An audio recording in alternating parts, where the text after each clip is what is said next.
Hello, everybody, and welcome back to another episode of Fear the Old Lore, where we look at the English and Japanese text of the game and compare the two to get a more informed understanding of the lore of the game.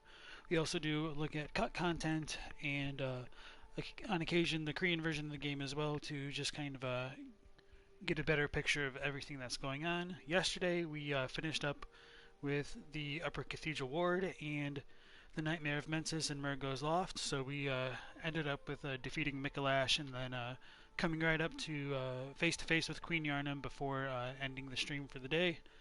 Originally, I was going to potentially go and continue today's stream with the Brain of Mensis and going along with that before going to the DLC, but instead I've decided to just go straight into the DLC and leave the Brain of Mensis possibly for after defeating Murgo's Wet Nurse, just because there is some ties between the two that I'd like to talk about when we get to it, and so I don't really want to jump around too much when talking about that subject because it's pretty lengthy altogether. So with that being said, we will continue from where we left off yesterday, and we will just go into the Cathedral Ward and access the DLC.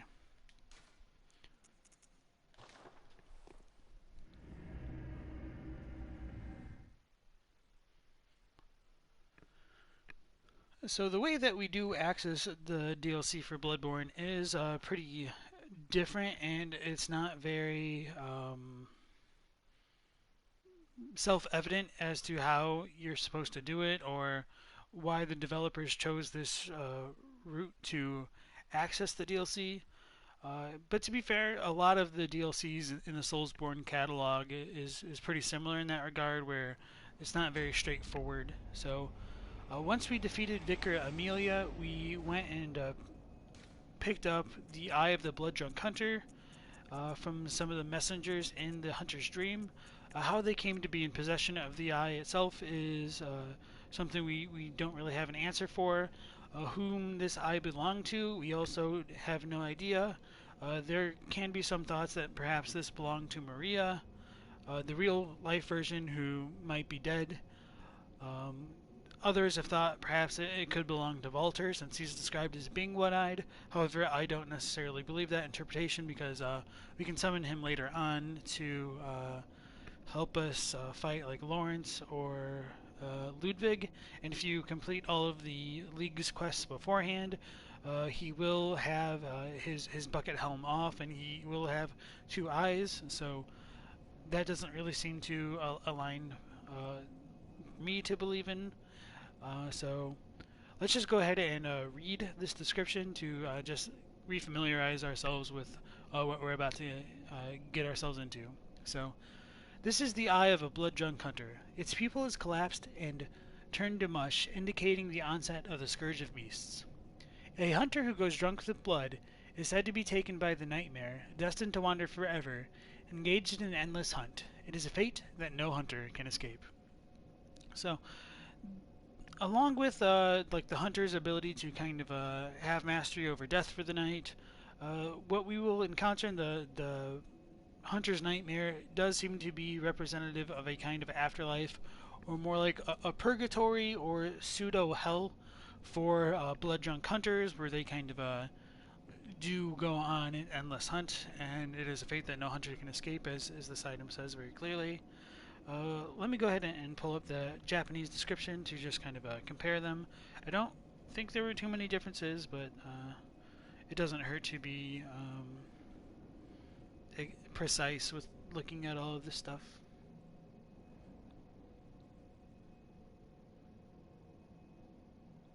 So the final line is, instead of it is a fate that no hunter can escape, the Japanese is a little bit confusing. It says tada karyudo deatta ga yueni, and that is kind of like a really fragmented sentence. It's like, but they were only hunters, and so, and then it just kind of trails off. And so that is kind of what I have for my literal translation as well, but they were merely hunters, therefore, and then it just kind of trails off. So maybe that idea is supposed to just be a segue into the hunter being able to access the Eye of the Blood Drunk Hunter. Other than that, I really don't have too much of an idea as to why it is written the way that it is in Japanese. So, um, with that being said, possession of this item does allow us to come into contact with this Amygdala outside of the Erden Chapel, the one that inflicted frenzy upon us before when we picked up like the top hat armor set. And so the first time we came through this area, we could not see the Amygdala. Of course, after the emergence of the blood moon and the pale blood sky, we can see that it has been kind of clutching onto the building this entire playthrough, and it's been present for as long as our hunt has gone on for the duration of this night. So, for whatever reason, having this eye on us does allow this Amygdala to transport us into the Hunter's Nightmare. And we will get a cutscene once it grabs us.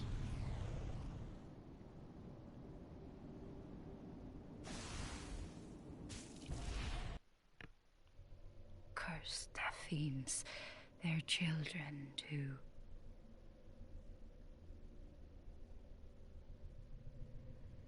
And their children forever true.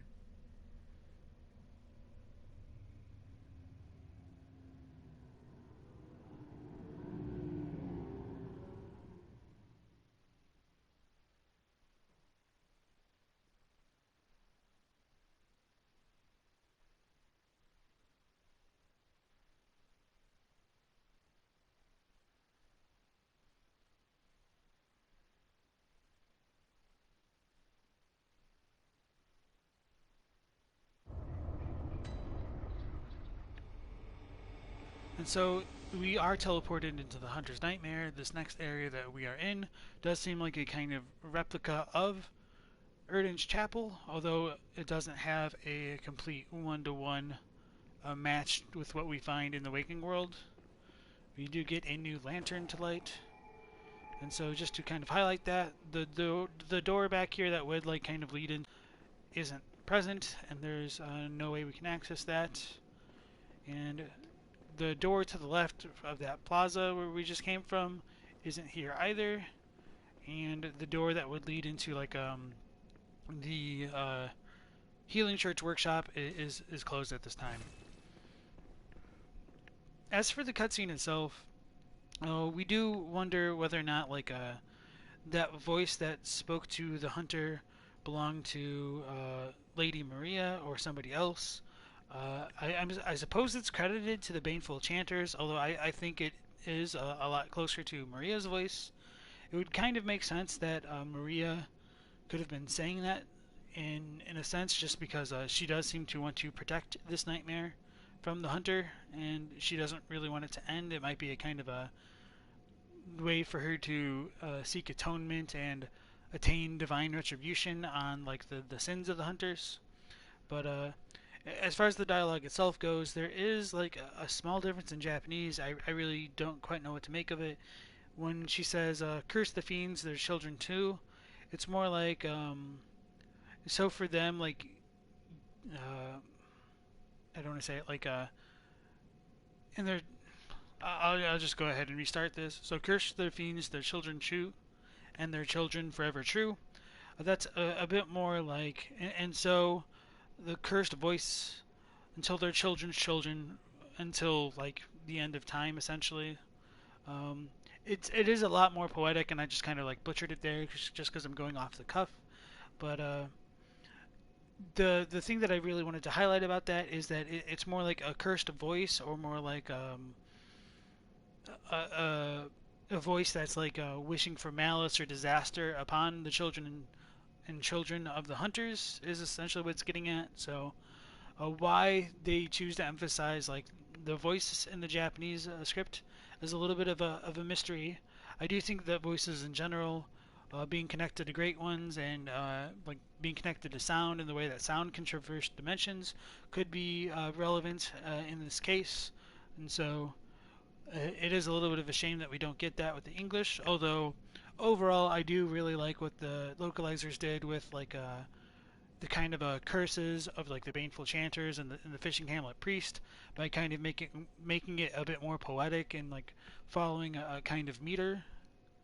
And so With all that being said, we will go out into the Hunter's Nightmare and discover that we are in a kind of a pseudo cathedral ward with a lot of kind of interesting landmarks. I can't think of what these are called right now that do kind of alter the appearance of what we're familiar with.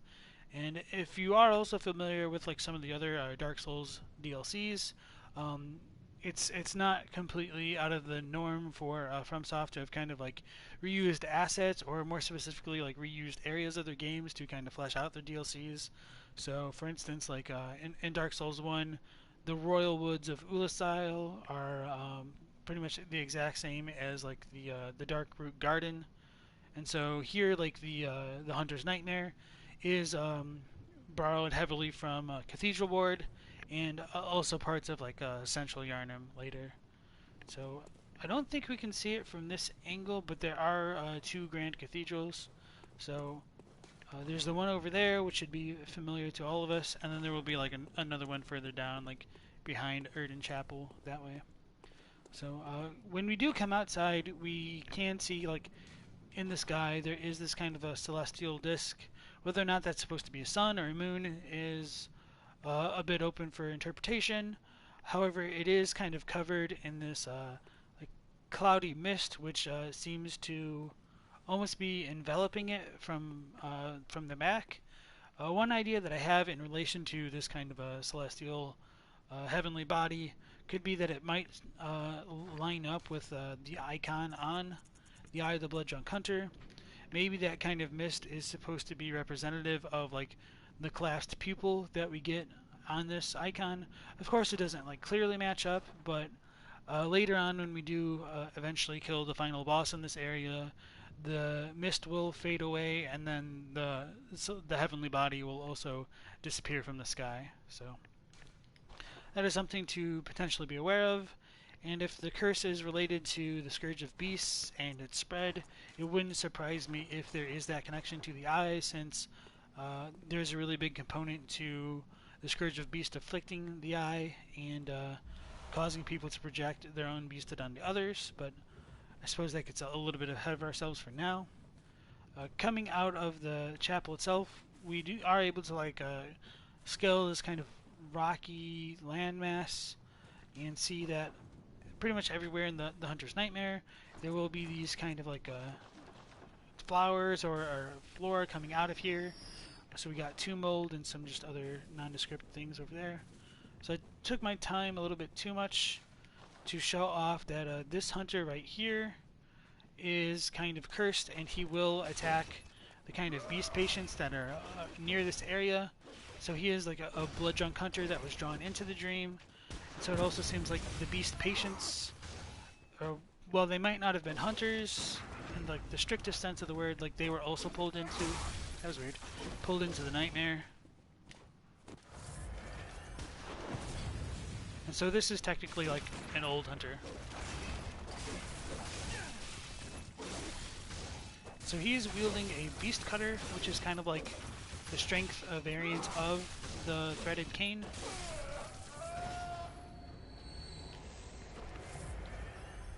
And he's also wielding a gun.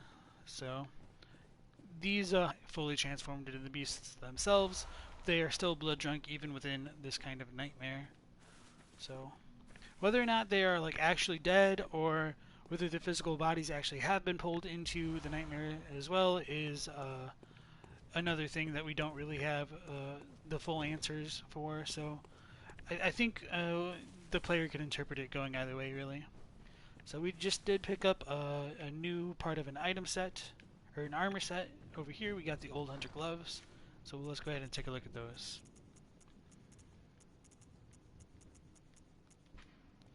Old hunter gauntlets, made of brass to protect their weapon-bearing hands. At the time, some hunters believed that certain metals would ward off beast blood. On the night of the hunt, it is no wonder that some resort to superstition. So I really like this item because it does help establish that hunters were superstitious to a degree, and that kind of lines up with the whole idea of like werewolves being weak to silver. Of course, there's no werewolves in real life to say whether or not they actually are susceptible to silver, but just that kind of mythology, kind of being cross-referenced here, is a pretty good touch, as far as I'm concerned. Uh, Looking at the Japanese for this real quick, I don't think there are too many differences.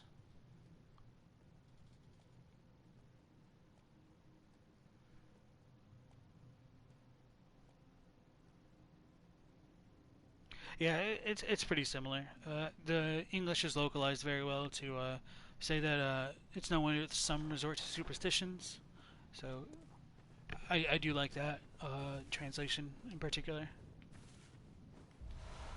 So we get some more blood vials from some random corpses, and as we look out into like the one gigantic plaza of what would have been the Cathedral Ward, we see a bunch of like beast patients stalking around, and they will encounter some more of the blood drunk hunters.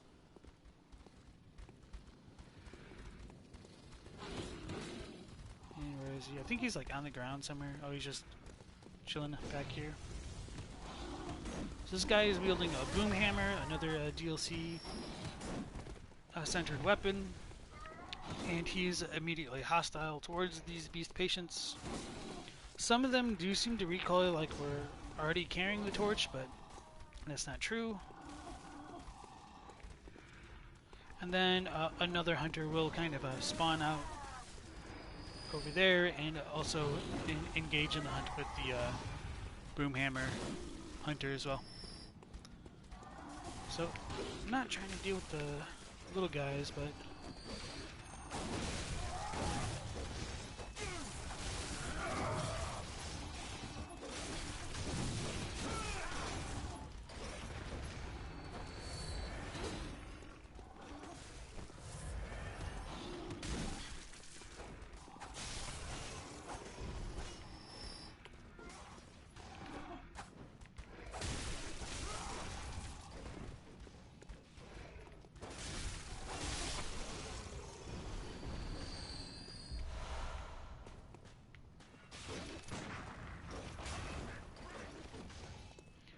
one thing that is a little bit interesting to me about these kind of beast cutter old hunters is that you can see this like kind of like mist that trails off of it.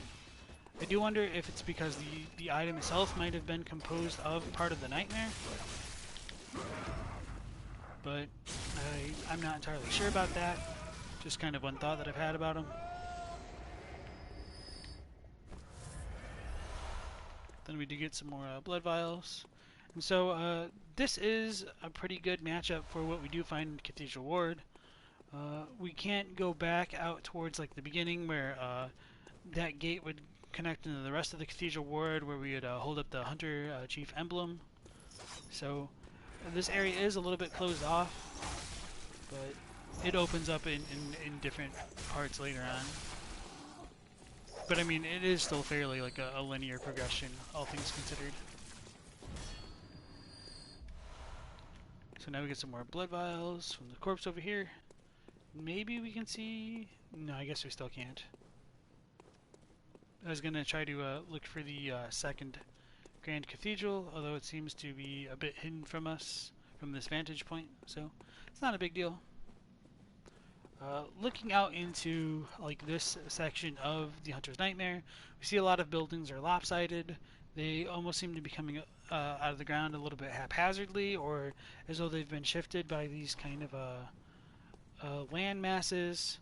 I do think that these land masses are kind of reminiscent of what we can find in the Nightmare Frontier, and more specifically like the area all around the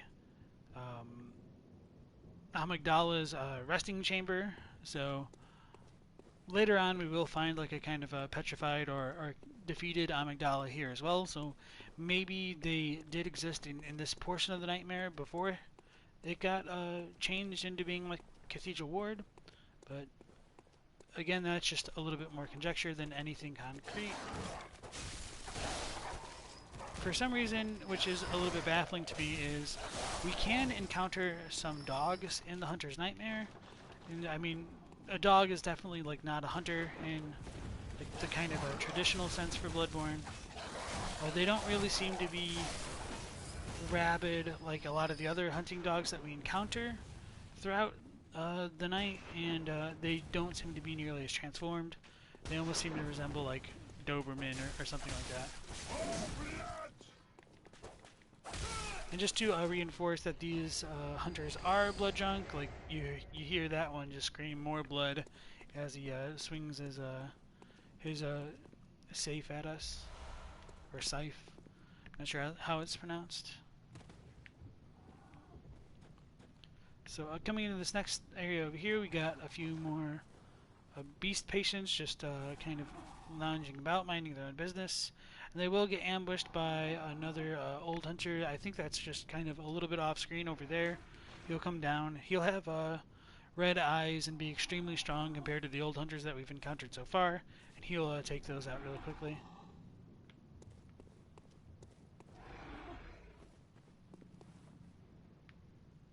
Not sure where he is.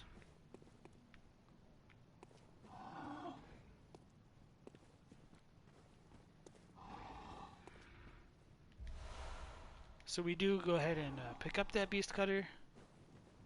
Is it because I'm looking at it that it's not dropping down? Maybe I need to aggro these guys. So strange. So now they're all getting up.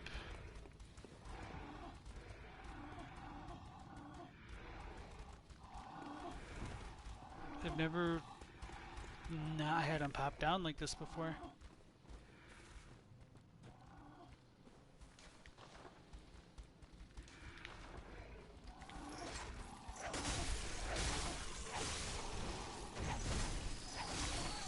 Okay, there he goes. That was strange.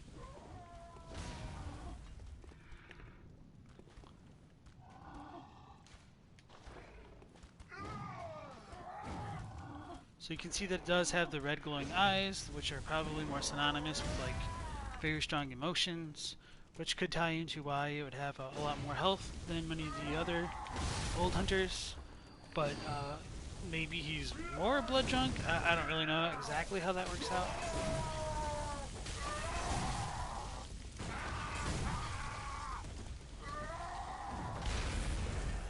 It is using the boom hammer as well, so that's what that kind of concussive blast is coming from.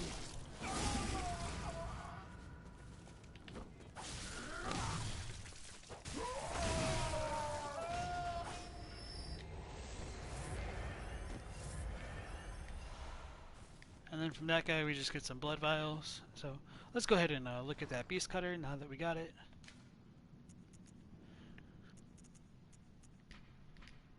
This is a trick weapon wielded by the old hunters. This thick iron cleaver slices through the toughest of beast hides, and when transformed, the blade splits into sections, allowing one to lash it in the fashion of a heavy whip. This crude weapon relies on brute force and is regrettably inelegant, suggesting that the hunts of the earliest hunters made for horrific fares, painted in sanguine blacks and reds. I do think there was a difference in the Japanese that I should talk about. I just don't remember what it is off the top of my head.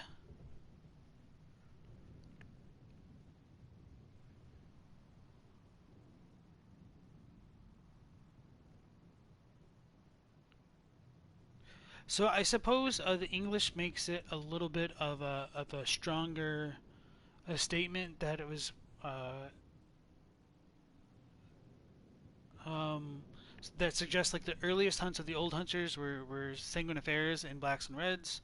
I'll just go ahead and read my rendition of this item. It says that it is difficult to call this boorish weapon, which relies on strength, refined. Therefore, its form was covered in red-black blood in the gruesome hunts of old hunters. So I think the Japanese is just a little bit more muted on that front. So some people have like taken the English description of the beast cutter to be maybe a bit more emblematic, that the earliest hunts were like had like a lot of huge beasts, but when we look at some of Ludwig's items that relate to like how the hunt or his style of hunting kind of changed the nature of the hunt because they were starting to come into contact with like either larger beasts or more abhorrent creatures. I do think that is a little bit of a difference worth highlighting and talking about. So this isn't to say like the old hunters didn't have like big beasts to fight, but I think it just kind of stresses that a little bit too much uh, for this portion of the game. Oh, and then that beast, or sorry, that old hunter does drop the vermin, which is a bit interesting because we are not actually uh, equipping the League's rune right now. We have Canehurst on currently, so it is a kind of guaranteed drop, and that item does relate to the League, and we'll go ahead and examine that in a second. But before I do that, I do want to highlight that there is this kind of a neat little gun trap that is attached to this pressure plate. So that way, if you come from this angle and just kind of step on it to try to loot it, the player will get shot in the back. You can also like lure enemies into it, but it's a little bit of a different design compared to a lot of the other things that we've encountered so far in the game. There really aren't a ton of traps, and the only other ones that we've seen so far were more located in like the Forbidden Woods and the little hamlet over there. So let's go ahead and examine that vermin, which we just picked up. So this is a centipede-like creature discovered on successful hunts by League hunters. Vermin, found hidden within filth, are only seen by League confederates and are the root of man's impurity. The League has assumed the task of finding and crushing all vermin. Perhaps there is some mercy in the madness. Those who wish to see vermin can, and those who choose to are provided with boundless purpose. So we have talked about the general idea of vermin at other points within this lore through. One thing which interests me is that it says like those who wish to see vermin can, and that becomes a bit interesting when we consider like how Walter is revealed to no longer be able to see vermin. So does he choose to no longer be able to see them, or is it that his worldview is so corrupted by the idea of vermin and filth and impurity that he can't distinguish vermin from the world itself or vermin from anything else? I think that's a possible take that one can come to with that uh, description. Uh, Going back to the Japanese on it, vermin in Japanese, like the word itself, just comes from like the kanji for bug. So uh, it isn't necessarily like limited to a specific kind of bug. It's so calling it vermin, I think, is a pretty good idea. Even though, for whatever reason, I think we tend to talk about vermin a bit more in the context of like rodents in English.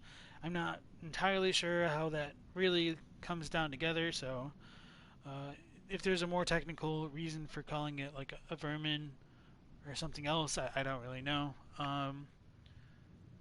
Going back to the idea of vermin being the root of man's impurity, that phrase about man's impurity is related to a potential item in Dark Souls 3.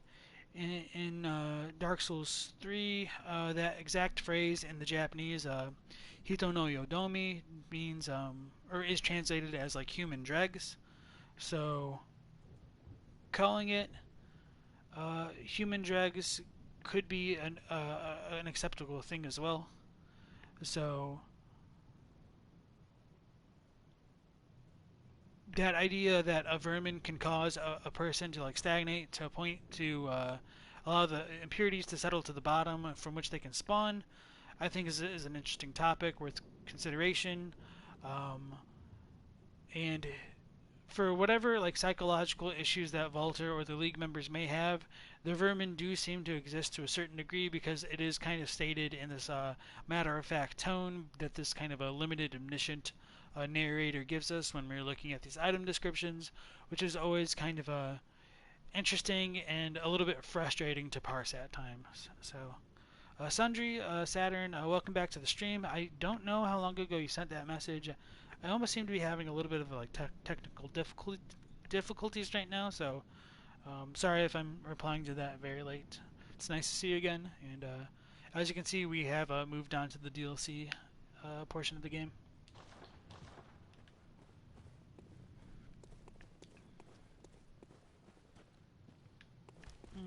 coming back this way, we will pick up another item. I think I didn't grab it yet. Some twin bloodstone shards, and then we just got ganked very rudely by another old hunter. Thought I would be able to turn around quickly enough to deal with it. And we've already aggroed the beasts.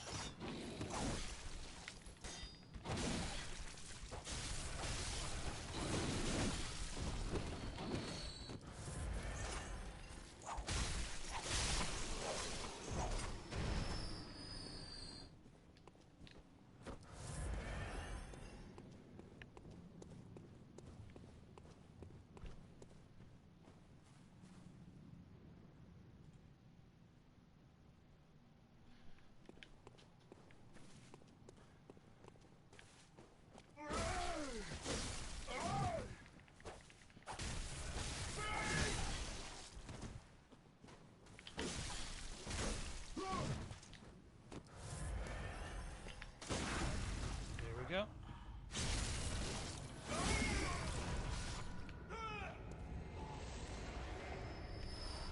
Some blood vials. Alright, so Saturn's, you say you just got here after you picked up the vermin from the hunter. Stream seems to be okay as you're viewing it. Okay. Glad to hear that. It is coming in a bit weird on my end. Maybe not like the stream quality itself, but like the other portions of it. So as long as nobody else is having issues, that's fine by me. So from that corpse we get some more frenzied cold blood.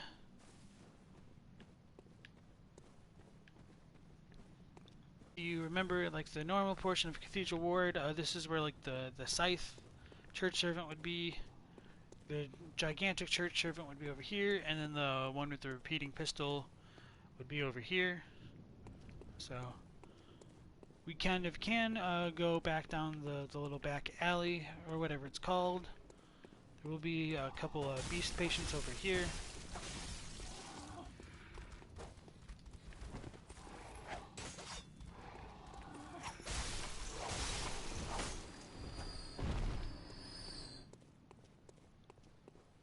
And then there will be a gate that we can use to unlock a small shortcut next to some crows. I guess I should have dropped down to get that item, but I'll pick that up in just a moment anyway.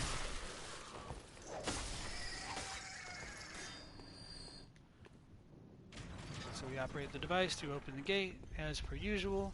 There is no ladder coming up this building in the dream variant, and there is no kind of a entrance to the more residential area of Cathedral Ward, I guess, or the kind of shopping area. I don't really know what to call it. Lower Cathedral Ward, I guess. Get another portion of the old hunter attire, and there will be an old hunter that kind of patrols this area over here.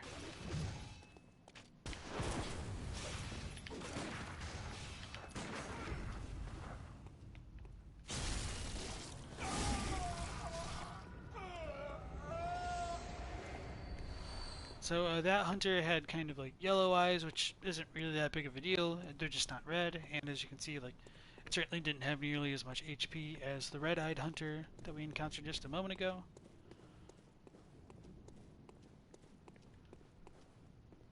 The Healing Church Workshop region, yeah, kind of. The part that like we can't get to it now, but you know what I'm talking about. I won't worry too much more about that. Like the part where you encounter like the beast possessed soul, that is right by like the Healing Church Workshop, so you're definitely on the right track. So coming up to the Grand Cathedral, we see a couple of like the half transformed Dynamite hunter guys.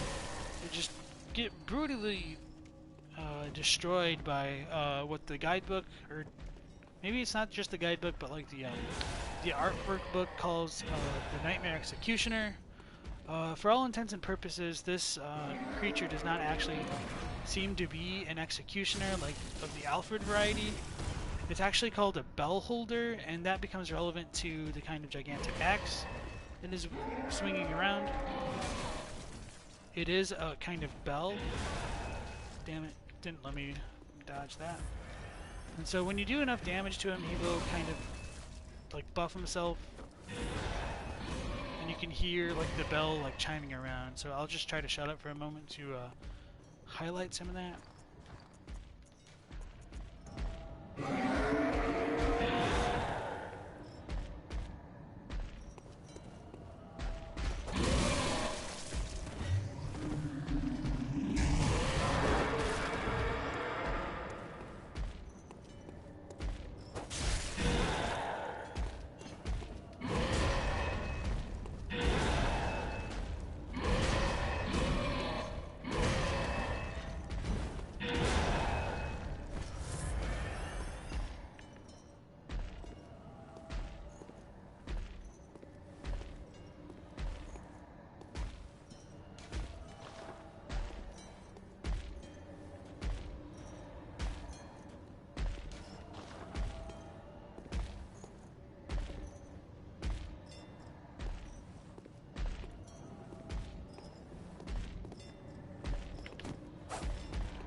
I don't know why he's not buffing himself.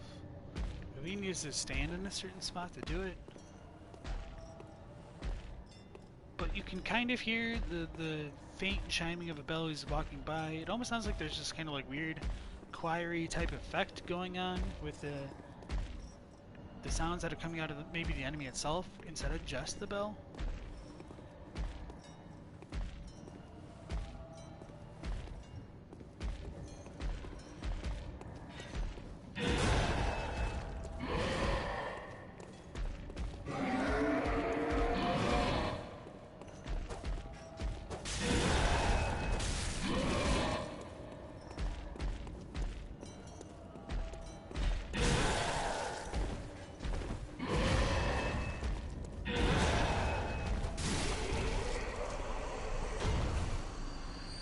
If he's not gonna buff himself, he's useless to me.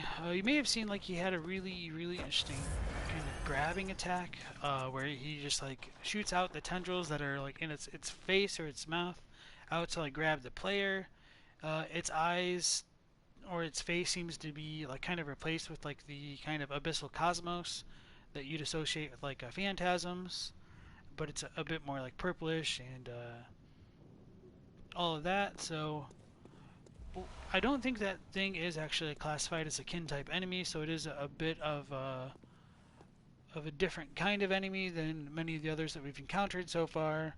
It's certainly not a beast, and so it kind of defies those kind of descriptions, somewhat similar to an Amygdala. Otherwise, I think it's kind of like maybe just a transformed brick troll, possibly due to the experiments of the Healing Church. We do only ever find them in the Hunter's Nightmare, so other than that, there's extremely little information about them, and just kind of have to leave it there, unfortunately. Coming into the Grand Cathedral, it pretty much does mirror the one in the Waking World. There is still all that kind of blood on the steps leading up to it. When we come inside, there will be an extremely interesting figure on this altar in front of us. So we've got a kind of a flaming cleric beast, which is actually the body of Lawrence, the first vicar of the Healing Church, the guy whose skull granted us that cutscene relating to Willem and Bergenworth and fearing the old blood, all that as well. And so I think this imagery is highly evocative of Michelangelo's Pieta, and I will go ahead and post that link into chat. I'll just need to get it real quick, but I do have that one saved. You can compare for yourself just how it looks, especially to this statue. Alright, so now that is the link right there. So you can see that the kind of reclined figure of Lawrence really does align closely with that of Jesus, and the kind of a woman above him is somewhat like Mary Magdalene over her son. Not that I necessarily believe that that is actually Lawrence's mother. I think that's supposed to be more of a symbolic connection between them. So, coming up to the figure of Lawrence itself, we'll go ahead and loot the eye pendant. So you might initially think that, oh, this is definitely a boss area. He's about to wake up when you're leaving. You actually cannot fight Lawrence yet, and that will not be accessible as a boss fight until we encounter Ludwig for whatever reason. So let's go ahead and read that eye pendant. I guess that does remind me that I forgot to show it off when we were in the Nightmare of Mensis, like how some of the little pedestals in that area do look a lot like the icon here, like the growing green eyes. I didn't show off very clearly enough to show that it does kind of match up with this image. So this is an eye pendant which unlocks the surgery altar. There are two cathedrals and the Hunter's Dream. One lies past the River of Blood, and another contains the private research hall of the Healing Church. Only chosen members of the Healing Church or their lamentable patients can enter the research hall using this eye. Grant eyes to the surgery altar skull. So, this does reveal that there are indeed two bona fide Grand Cathedrals in the Hunter's Nightmare. And so, let me pull up the Japanese on that one. I guess the English doesn't say that these are the two Grand Cathedrals, but it is clearly written that way in Japanese. So I suppose there's a little bit of an interesting discrepancy between them.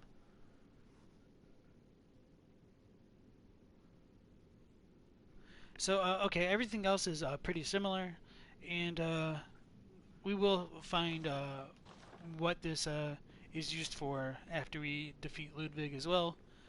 And it is a really cool little sequence for the game. So that's all we can do right now for this portion of the Grand Cathedral and like this little section of the Cathedral Ward. As we advance a little bit further, the kind of geography of the Nightmare does change, and it doesn't quite fully line up with the Cathedral Ward that we're used to. So obviously there's not this like kind of little tunnel leading away from the Grand Cathedral. Normally it would start to go to Yahar'gul or the abandoned old workshop, but as we come out over here, it just doesn't quite line up that way at all. Looking out in the distance, we can see that second Grand Cathedral that I was talking about, as well as that kind of a heavenly body in the sky.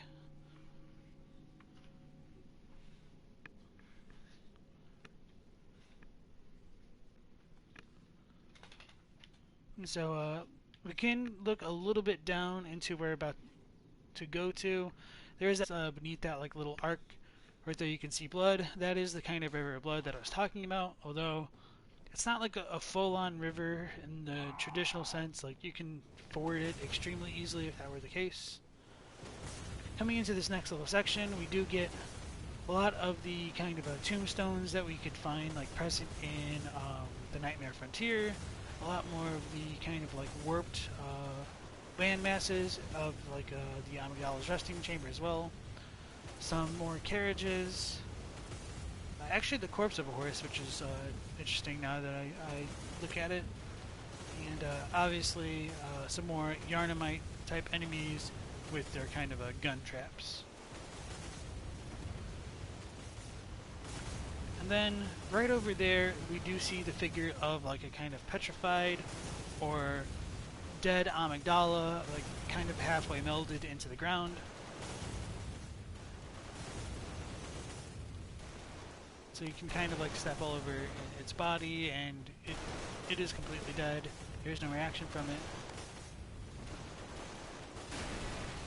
Some more horse-drawn carriages, benches, all of the kind of furniture you'd expect from a place like Yharnam.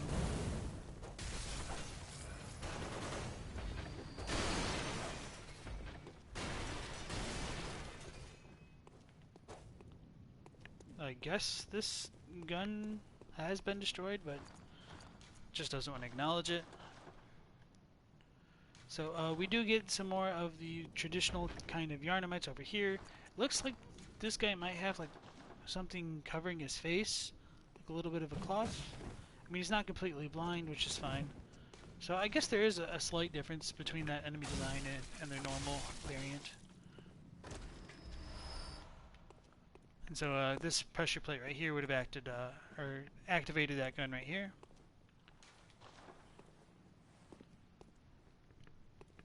Interesting. So not too different, but it is kind of nice that they did go ahead and change up some of the details, even if they are really, really minor.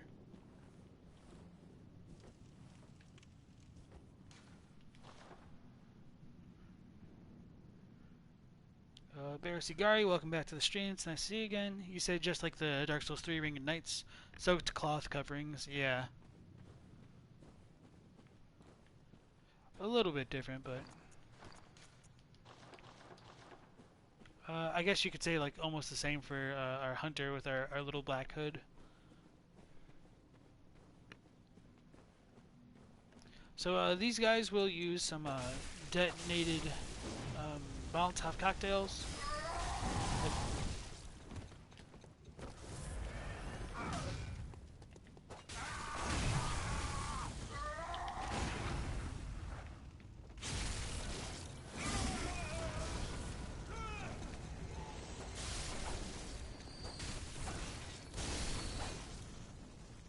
So for what it's worth, the old hunters will respawn in this area. So even though they do kind of die like the traditional hunter enemies, they will stay, or they will not stay dead. So that is kind of like one difference between them.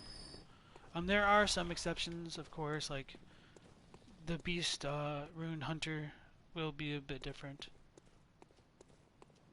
and he will not respawn once we kill him.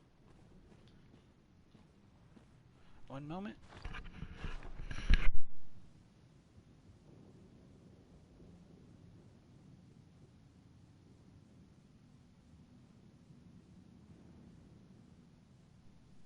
Alright, sorry about that. Coming into this room right here, it might seem a bit familiar in that it is the kind of dark house that we found in Old Yarnum at like the very beginning of the game.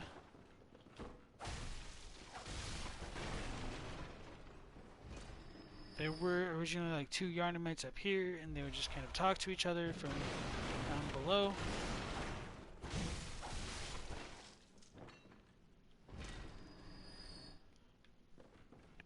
But it is slightly different because obviously like this version of it is literally askew because of being like pushed up by whatever is going on in the nightmare.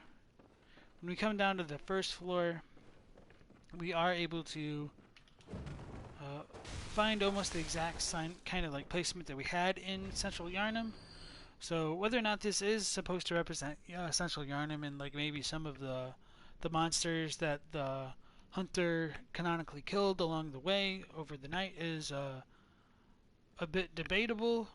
But one of the most intriguing parts about coming into this nightmare is this wheelchair huntsman over here pretty much has the exact same assets as the blood minister at the very opening cutscene of the game, so it's a little bit hard to show off. I think the last time we got close to him, like he'll self-detonate and cause all of these oil urns around him to explode and potentially like one-shot the hunter. The last time I was here, I did like clear out the oil urns, but he just kind of still self-detonates himself regardless of what you do.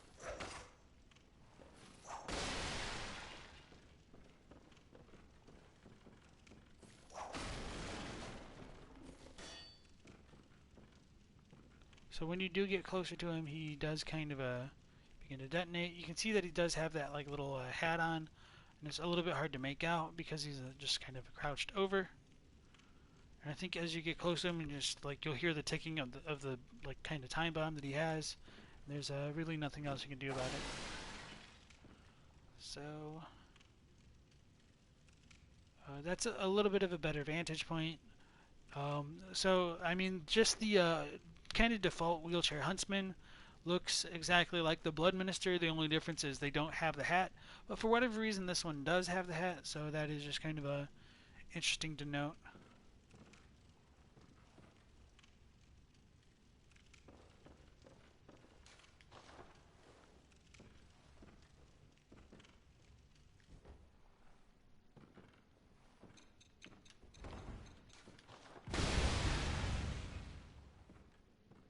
So even if we did get rid of all of the other Oilerns over there, like his player model does completely disappear, and I guess canonically you could say that's what happened to the Blood Minister, although I do say that to be a bit tongue-in-cheek. And then we do get the boom hammer from that corpse right there. So one of the other cool hunter items. I did forget to look at the little old hunter hat when we picked it up, or the cap, and it's not too different. It says that it's an old hunter cap with a wide brim that hides their sharp gaze. In the old days, when hunters were 10 a penny, this was part of their standard garb. So 10 a penny just is a pretty obvious idiomatic expression, just meaning that they were very, very common at that time. And that's pretty much it for that item. And so let's go ahead and look at that boom hammer real quick.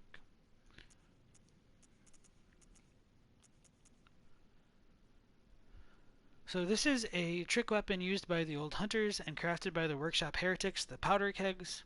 A giant hammer equipped with a miniature furnace. When ignited and fired, it emits a volley of flame that explodes furiously upon impact. Crush the beasts, then burn them. The brute simplicity of the boom hammer was favored by hunters with an acute distaste for beasts. So the Japanese for that is pretty similar as well. This does establish that the powder kegs did have more kind of trick weapons in their arsenal other than like the stake driver. So the DLC does add a little bit more content for them, and that does also relate into like the Oto workshop badge that we will gain from this area as well. So while we were in Cathedral War just a moment ago, we now seem to be like kind of transporting ourselves into like a pseudo central Yarnum, where this kind of a house used to be. This house was near the kind of a Great Bridge in actual like central Yarnum, but there is no Great Bridge here. So you'd normally like come out of this house and then go down some steps over here where the brick trolls were, and then you'd see like the Great Bridge right over there, but we don't get that. So this would be like the kind of way towards Gilbert's house, and this is where we would encounter Gilbert. And so there's a really kind of a cool hunter NPC over here. It is a kind of like fully transformed beast man. He is using like the beast embrace rune. So when we do get a bit closer to him, he will go aggro. He's also wielding the beast claws, but since he does have like the beast embrace rune on, he does have like a modified attack set, which is pretty cool to highlight and show off. And so part of it also does kind of seem a bit reminiscent of the cleric beast, and that like its left arm is a lot hairier. But he's a really fast guy, and he's kind of hard to kill, actually.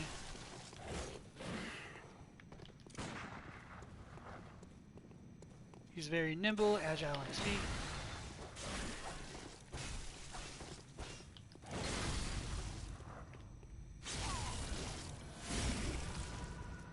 He has a ton of health.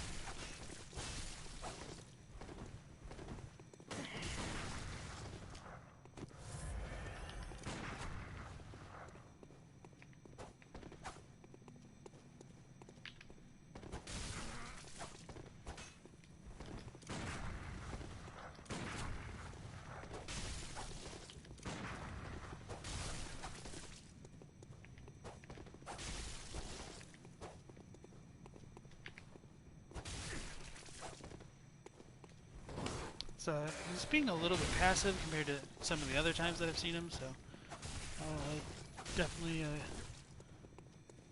take advantage of that.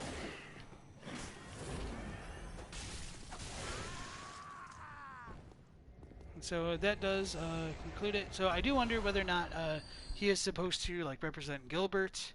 And from his corpse, we do gain the firing hammer badge, which is related to that Odo workshop, which I was just talking about. And since we are using the Canehurst rune, we do gain another blood dreg. I don't remember if he actually drops a Vermin if you have the League's rune equipped. And I probably should change them at this point, to be quite honest. So let's go ahead and look at that firing hammer badge.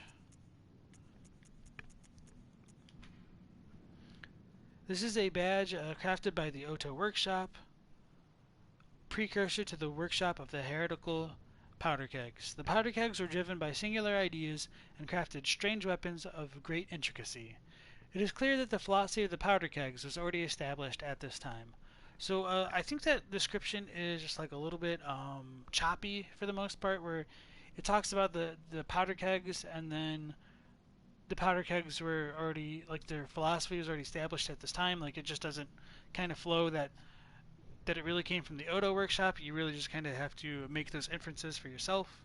Not that that's necessarily a bad thing. It's just a little bit out of place, I feel, in compared to like some of the other descriptions that they have. Well, one really big lore note that I would like to make about just the icon of the item in general would be that the firing hammer that you can see on it right now, that design does get repeated on the Reiter Palace as well as the Evelyn. So if the Oto Workshop's firing pad is taken from like Canehurst design, does that necessarily mean that the powder kegs were also influenced by Canehurst? I do think you can make that interpretation pretty favorably, honestly, just because when you do look at the rifle spear as well, it is said that it is supposed to be an imitation of a Canehurst weapon. So I think that's a pretty cool environmental detail that's extremely hard to notice. The only reason why I did notice that myself is because when you have like the art book in front of you, you can see like the pictures of the guns that they drew by hand, which does help like in identifying these kinds of details. And so going into the Japanese for this description, I think it was similar for the most part, except for like that final paragraph where I think it's just a little bit choppy in English. I have instead that expressions of origin. Let me restart. Expressions of originality, complicated gadgets, and strange weapons. The philosophy of the gunpowder kegs was already alive at this time. So I guess that is maybe similar between the two, that the English is a bit choppy because the Japanese is a little bit choppy. But I suppose it just flows slightly more naturally in the Japanese. So I guess I shouldn't fault the translators on that one. They did a pretty close job. Just I think because they repeated the powder kegs at the very beginning of that sentence, and that's what makes it sound a little bit more choppy. As far as like a more real life detail in terms of like a firing hammer, that is part of a gun that is used to kind of ignite the gunpowder inside a cartridge for a bullet, and so you do like cock it back, and that's what strikes the bullet to allow it to fire. So that is what the firing hammer badge comes from, that kind of idea. So maybe I don't think I have Evelyn on us. The Reiter Palace. Yeah, I guess you can't really see it on this icon or even on the rifle spear. So if you do have access to the art book, you can find like some scans of it online. If you look up the Evelyn and its concept art, or the Reiter Palace, you can see the repeating design feature, and it does become a bit more obvious when you compare them to like some of the church weapons, because they really do differ in their designs. So from this corpse right here, we gain access to the Old Hunter top hat. It's the normal version. And so this is part of like the decorative Old Hunter set, so there are like slight differences between them. This is an Old Hunter top hat, warped when hunters were 10 a penny. This hat was part of their standard garb, which is pretty par for the course from what we've seen so far, so I won't go ahead and compare and contrast the different versions. So this is the Lake of Blood that I talked about earlier, and to just kind of highlight that, we've got it covered with brain sucker, or not brain suckers, blood suckers. I'm going to kind of ignore them for now, and run through pretty much all of these mobs to gain access to a shortcut if I don't die. Oh, well, I got stun left, but that's unfortunate.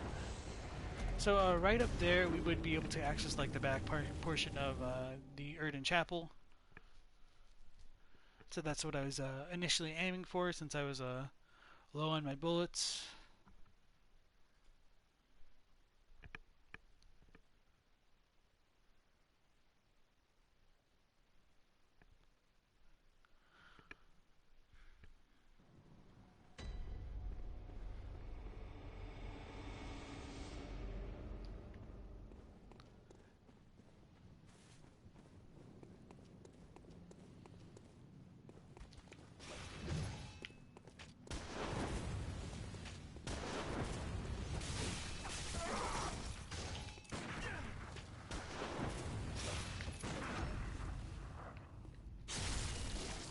So the Beast Cutter has like the kind of a strength equivalent of the Threaded Cane.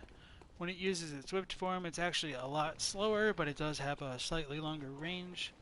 So that does make them really easy to parry, just because even the Threaded Cane is a little bit slow when you're using its whipped form. So just having something be even slower than that is a little bit overkill in terms of how slow it can be.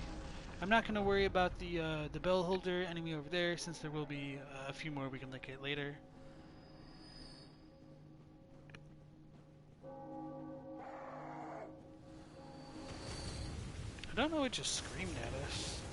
There's nothing really over here.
Oh, I guess I didn't ever read one of those delayed molotov cocktails. There's really not too much else to say about them. They are a little bit similar just in their overall design to the molotov cocktails, obviously, and so going to the description, it says that it is a special hunter tool crafted by the old Oto workshop. These molotovs wedge into the ground when thrown and explode on a timed delay. A shame that such a complex gadget must be sacrificed with each use of this inefficient hunter tool.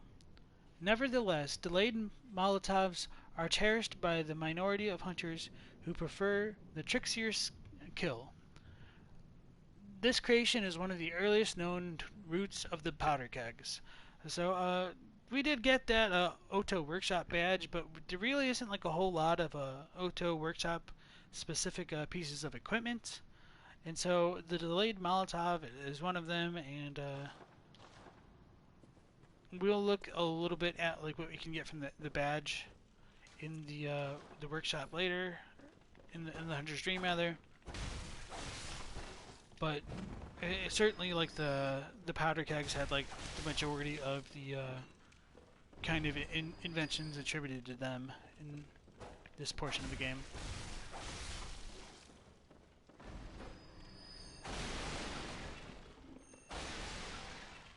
So it looks like you can't even strike this workshop hunter. He just kind of automatically explodes no matter what you do. So Again, this is the River of Blood. It's got tons of tombstones littering it. And hopefully this time I won't get ganked as I try to unlock the shortcut.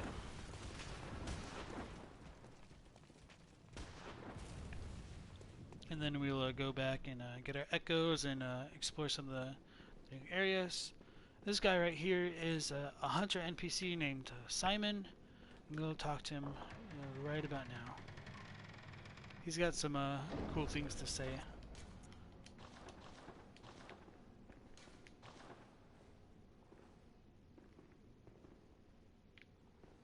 As you can see, he's got a kind of a dingy garb on, like no real shoes, because he's wearing the harrowed set, and so he's kind of supposed to like pose as a kind of beggar to make people kind of overlook what he's doing.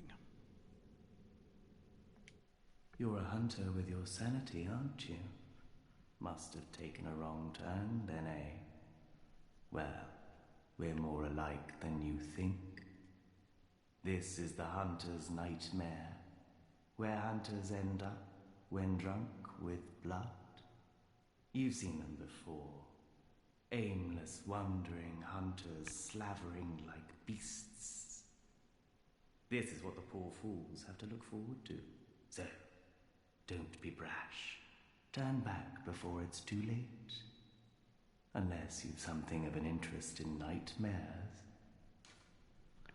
So this is one of the few instances of the game where if you like deny part of an NPC's dialogue, they will just kind of go with it. They won't allow you to change your mind later. So we'll tell Simon that nightmares are fascinating. But before doing that, I would like to highlight that this NPC right here is kind of one of our only real glimpses as to the nature of the area that we're currently in. He's the one that more or less confirms that when the hunters are drunk with blood, they end up here, and they will just kind of continue to roam about, just as the Eye of the Blood-Drunk Hunter insinuates. So he is another kind of like mentorish figure as we do approach this hunter's nightmare, and so it is important to try to talk to him and get as much information from him as you can. So we'll say nightmares are interesting. I think if you say I have no interest, he'll then say, yes, as it should be, hunt your beasts and think no more on the secrets of the night. That is the very best a hunter can do. Just don't let the blood intoxicate you. And then if you try to talk to him after that, he'll say, what now? Take my word and turn back before it's too late. Unless, I suppose, you've taken an interest in nightmares. So I guess you really can just go ahead and redo everything. So I guess I was wrong about that, so that's fine. Let's go ahead and see what he has to say. Yes, as it should be. Hunt your beasts and think tonight. That is the very best a hunter can do. Just don't let the blood intoxicate you.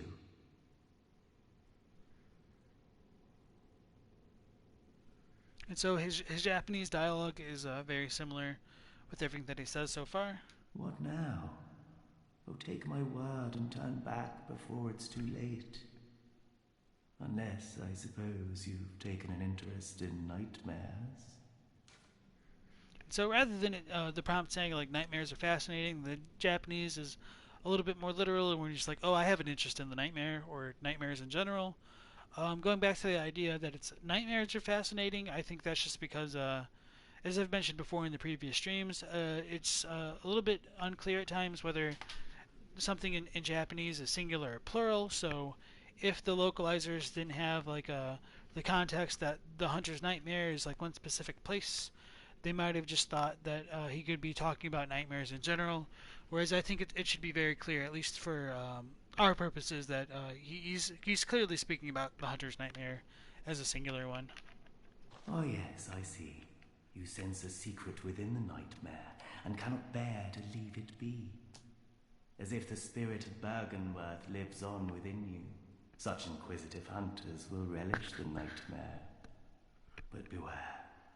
Secrets are secrets for a reason, and some do not wish to see them uncovered, especially when the secrets are particularly unseemly.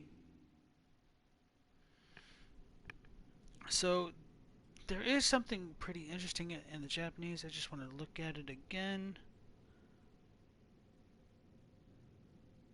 Okay, so towards the end of his dialogue, he says, "Beware, secrets are secret for a reason, and some do not wish to see them uncovered, especially when the secrets are particularly unseemly."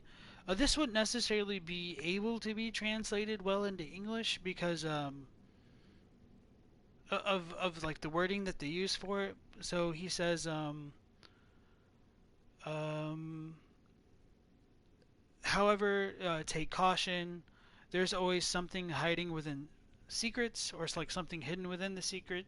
And so the word that they use for something in this instance is nanimono, and that can imply that it's something that's actually alive, which could be a kind of hint towards the Orphan of Cause later on. And so that is a really kind of cool foreshadowing that's it's present in the Japanese that just you can't really. I don't think there's a really good way to kind of make that kind of parallel into the English version of the game. So other than that, I mean, they did a pretty good job of localizing that right there. Um, there is just like a little bit of a small difference where instead of like saying the secrets are unseemly, he says like if they're embarrassing secrets, it's all the more reason for us to be careful. He says just so it does like highlight that the secrets are something that somebody else wants to be hidden, and that's more of a reference to like the healing church. So I don't really think you get that kind of uh, lead up to that idea in the English version of the game. So uh, that's about it for that section of the dialogue, I think. Beware. Secrets are secrets for a reason, and some do not wish to be discovered, especially when the secrets are particularly unseemly.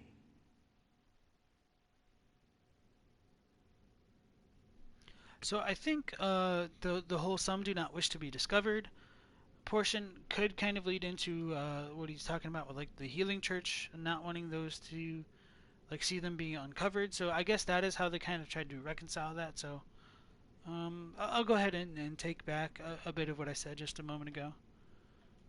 Beware. Secrets are especially. Alright, so that concludes Simon's dialogue for this portion of the game, and we will see him in a few more places later on in the game.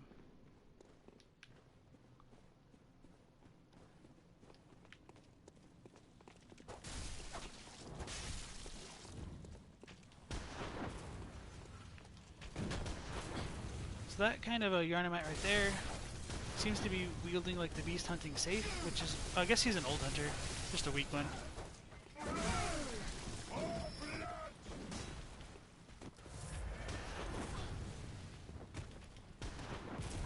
Damn it.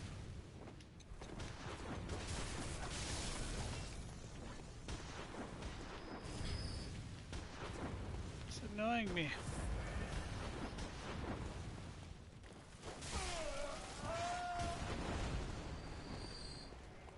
So there are all those bloodsuckers down there, which are annoying to deal with.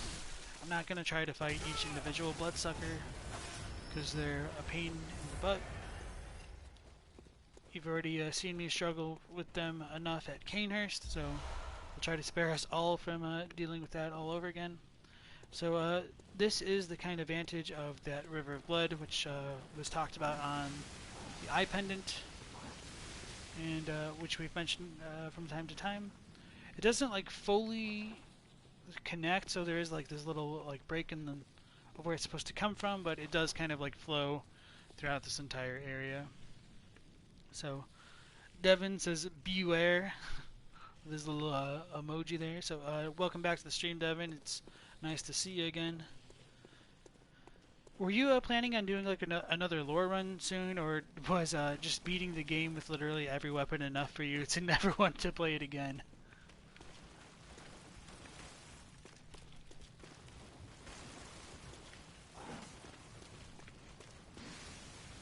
Coming into this next area here, beyond this little wandering madness, there is like another hunter NPC, and he will be wielding a Gatling gun, which we can loot from him, and so he can be a real pain in the butt to deal with, like in this little enclosed area, in this little hallway more specifically, so try to bum rush him a little bit to get a little bit of the space required to dodge around him.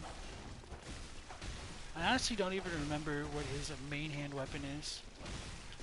It looks like the beast cutter, or maybe it's the saw spear.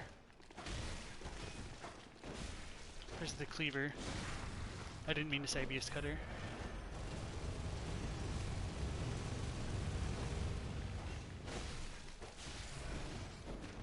So, while I like to R1 spam enemies, he likes to L1 spam them. I don't like the taste of my own medicine.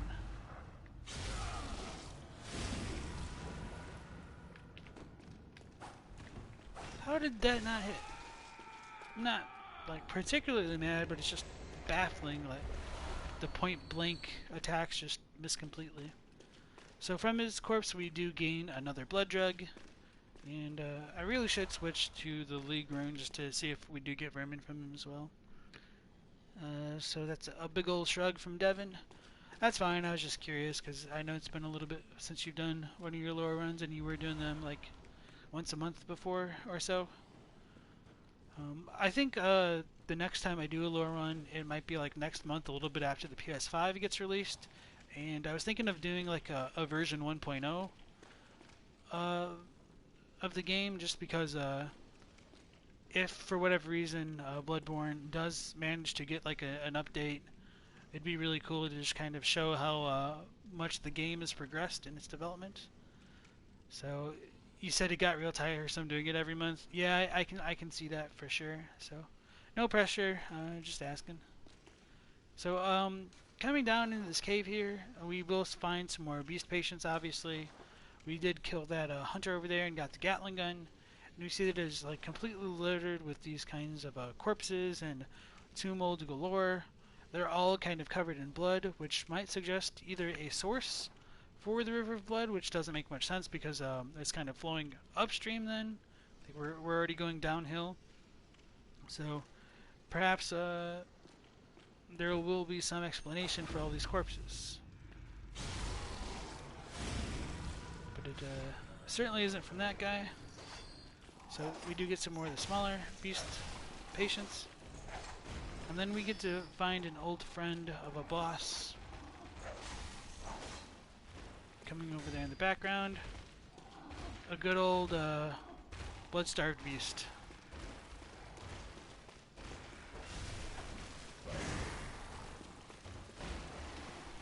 I don't think this one like really has phases like the boss does, where it was just kind of like bleed out poison. So I think that is one of the differences, but we know that the real trick to dealing with the blood-starved beast is to stay close to it and coming in on the left. In this area, it looks like it's actually like bleeding a silvery blood, which doesn't make a ton of sense. When we were in Old Yarn, its blood was a bit more like brownish colored. So I don't know if it's lighting, because I mean, it most definitely would not make sense for the blood-starved beast to have actual silver blood. Like, that's kind of a bit more reserved for kin, but of course, like, this whole idea of blood lore might just be more of an aesthetic thing than an actual lore thing. But that'd be no fun to just kind of let it go and chalk it all down up to that.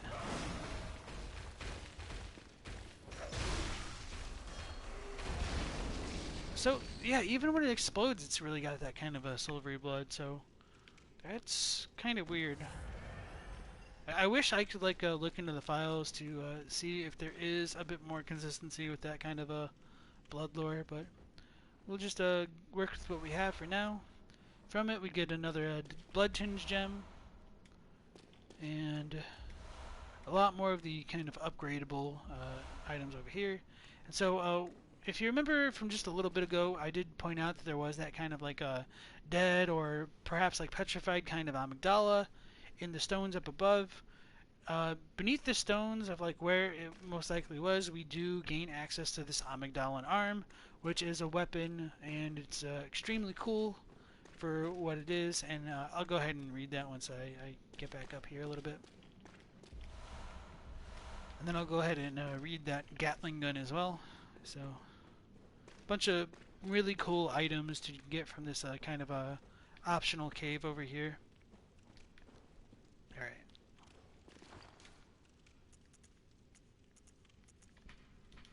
So, the Amygdalan arm is obviously the arm of a small Amygdala Great One. Strictly speaking, the Amygdalan arm is no trick weapon of any sort, but certain bad men wield them like clubs. Starch is a large, tough, blunt weapon formed of bone, but when extended, the hand quivers as if it were still alive. So I do think that might tie into some of what we get with like the Beast Claw. So for whatever reason, like parts of enemies like the Beasts and apparently Amygdala continue to live after they've been dismembered. Although I suppose the Amygdalan arm doesn't say that it actually is alive, it just says as though it were alive, so we can take that as what we choose to believe, I suppose, in that situation. Devin says this one, or you think it's lighting because the player gets covered in normal blood. Oh, that's a good point. And this one doesn't have the pasty blood like the boss, you don't think. I almost wish you said something beforehand, so that way I could have like changed my clothes right before fighting it, just to see if there's that kind of difference. Although now I kind of want to like go back to Bergenworth and see if we do get colored in like normal colored blood. No, I do remember like there is silver blood in places as well, so I'll definitely have to keep that in mind for future playthroughs to support these kind of tinfoil hat like blood lore theories. So thank you for bringing that up. I will definitely try to consider that in the future. I don't think there is anything super different in the Japanese on this. Oh, yeah, there was. So as far as like some people reading into this, the arm of a small Amygdala Great One, for whatever reason, some people tend to think that this is like proof that there are different classes of Amygdalae, and that isn't necessarily true. So if you like look at Fextra Life, for example, like one of the Bloodborne wikis, they talk about how there's lesser Amygdalae and greater ones, and that the lesser ones like might not have tentacles or something like that, and like the greater ones might be like the boss that we fight. But that's just a bit more of like fan canon. There's really nothing to support that. And so if for whatever reason you are trying to like use a Bloodborne wiki, I highly discourage using Fextra Life as a source. I'll use bloodborne-wiki.com. That is like Meph's personal Bloodborne wiki, and they've spent a ridiculous amount of time like going through and fact checking their items or their pages to make sure that they are consistent with the game itself. And if there are any discrepancies, if you contact Meph, whether that be through like the Bloodborne subreddit Discord, or even like the Bloodborne subreddit, or the Tomb Prospectors subreddit and Discord, that will get updated fairly shortly, because they really do put a lot of effort into that wiki. So that's the one that I recommend, even if there aren't like a whole lot of isn't like a whole lot of lore speculation on their pages. It's what I would still recommend for just lore in general, because you don't want to get wrong lore and have that get stuck in your head, as opposed to, I don't know, just factual information. So, Devin, you say that you think the art book describes them as lesser, and the boss one does have face tentacles, the other ones lack. I will look into that, so, okay, thanks for pointing that out. Let me make a note to myself for that. Check art book for lesser Amygdalae.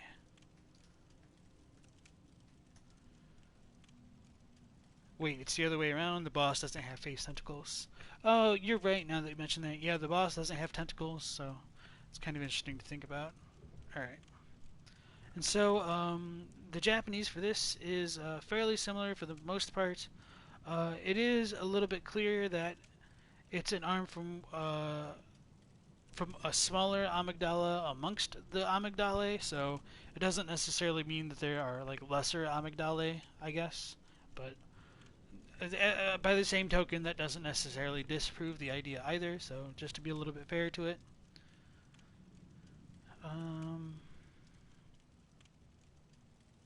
yeah, and so even the Japanese is a bit consistent in saying like the front end wriggles as though it were still alive, and so it doesn't necessarily mean that it is, but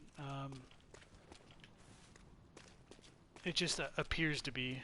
So it might not be that similar to the kind of like beast claws or holy crap, or the is it like the beast roar? So screw all these guys. We're gonna run past them. That item over there is super negligible, so let's just go ahead and die trying to get it, I suppose. Oh no, this wasn't negligible after all. So we get the Constable trousers, and I'm stuck here. I couldn't even swing to get out. Okay. I was wondering how I lived there for a second.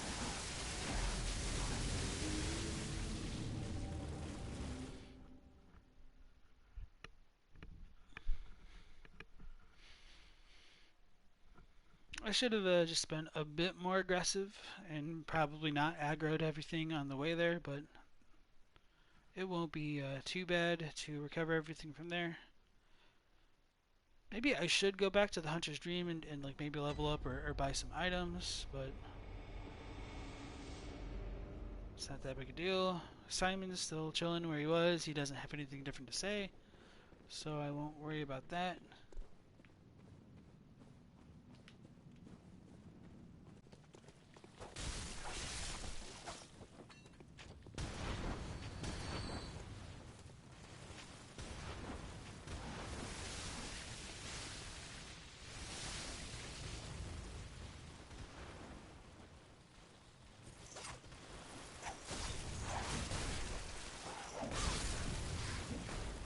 Didn't know the hunters over there would still shoot me.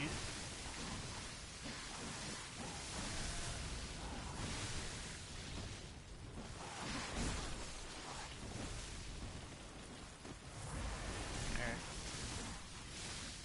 Mission complete. I'm gonna go back to the Hunter's Dream and get rid of all of these echoes and look at the Constable garb and finally change my Covenant rune, because I've been mentioning doing that for a while now, and probably it's not even going to be relevant now that I think about it, but may as well do it before I forget, because I think it'll allow us to summon Valter for Ludwig, and I might actually go ahead and summon him this time just to show what he looks like with the bucket on his head, and then I might try to summon him later for Lawrence to show what he looks like without the bucket on his head. Welcome. What is... Very well. Let me...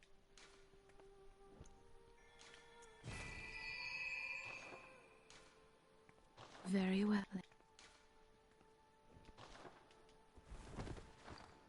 Yeah, how many vials do I have before? Okay, 90. That's quite a lot actually, so I'll go ahead and pop some of my cold blood to get to the next level.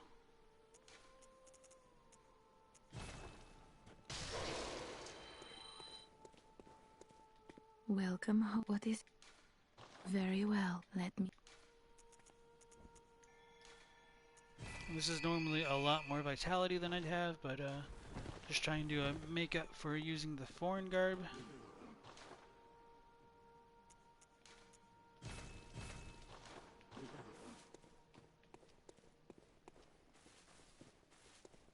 Suppose I could have gone and gotten the blood rock, but we will live.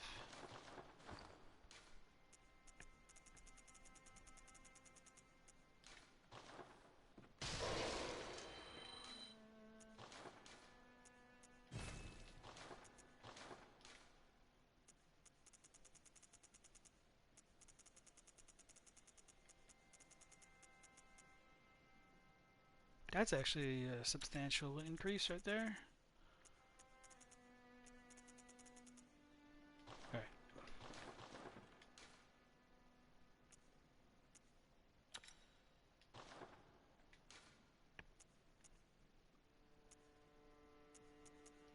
Alright, I'm not too worried about the moon rune right now, so I'll go ahead and Get some more max HP. Or actually, let's go with more stamina.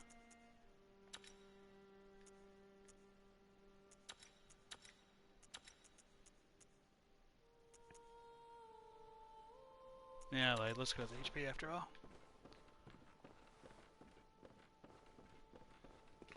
Oh yeah, and so the DLC's Tombstone is a bit different from everywhere else. This is where the doll does pray on occasion. In the base version of the game, obviously, there's nothing to access from this. And so, if we do think that the Eye of the Bloodshot Hunter was related to Maria, there might be that kind of connection from this accent point, from the access point being here, where it might be considered like to be Maria's grave. But there's not a whole lot of information that we could work with to say whether or not it is her grave or her eye or not. So unfortunately, just most of the most concrete details that you'll get in the game is just something that's a bit implied rather than explicitly stated. But that's part of the fun of looking at all of this lore as we go along and explore everything. So let's go back into the Hunter's Nightmare and past the River of Blood and all these bloodsuckers over here. So this one will always kind of be patrolling down here.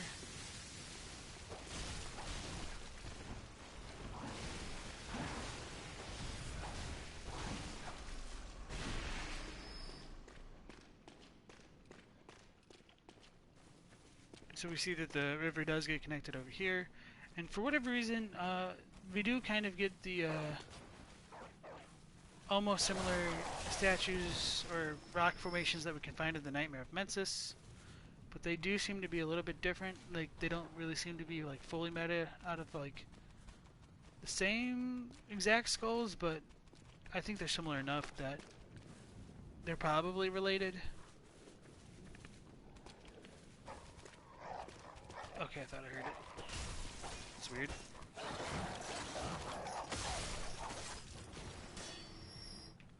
So, this area of Yharnam, I'm not exactly sure where this lines up with the Waking World. It's kind of similar to where the aqueducts are in central Yharnam, but it doesn't quite fully work out that way. Oh my gosh.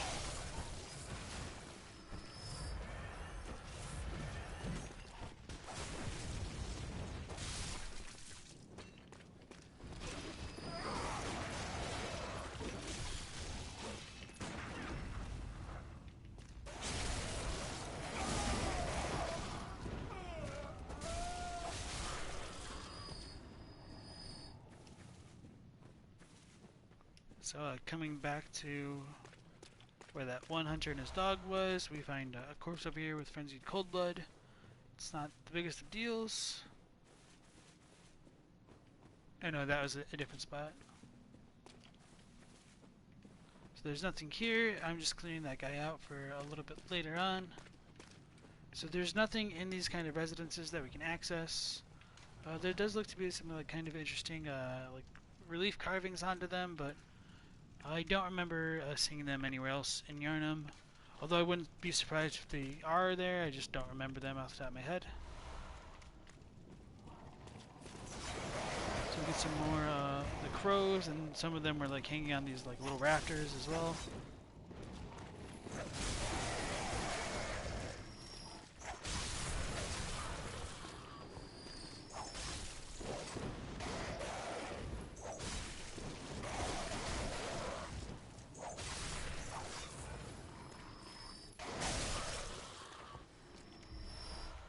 So one of the cool like little environmental details of the Hunter's Nightmare is a lot of these like corpses will just kind of like rise up and kind of moan a little bit in agony here.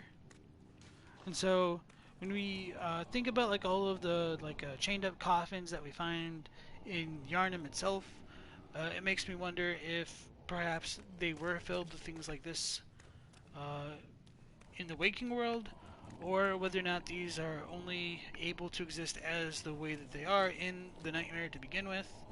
And if we do take the idea that like nightmares act as a kind of purgatory or an afterlife, like they don't really seem to be having much luck for themselves. And so it does seem as though to an extent they are cursed, whether or not that's more figurative or literal, by the kind of blood that they've taken to end up in such a kind of a pathetic state. Um, there is the concept of like the blood pool hell in Buddhism, and that was pretty popular for in Japan for a while, where um, it is supposed to be a place where like women who did not have children would end up, or like women who would die in childbirth would end up, and it was exclusive for women to end up in this kind of like blood pool hell, and they would be forced to drink all of this blood that was like related to, and please excuse like the mental imagery that I'm about to give everybody. So, uh, related to like menstrual blood and just blood in general. What does this guy have like quickening? That's kind of cool. I don't think I actually ever noticed that. So that idea of like the blood pool hell is kind of similar to what we find in the Hunter's Nightmare, although there's a real big difference in that the blood pool hell was gendered in like ancient Japan, or oh no.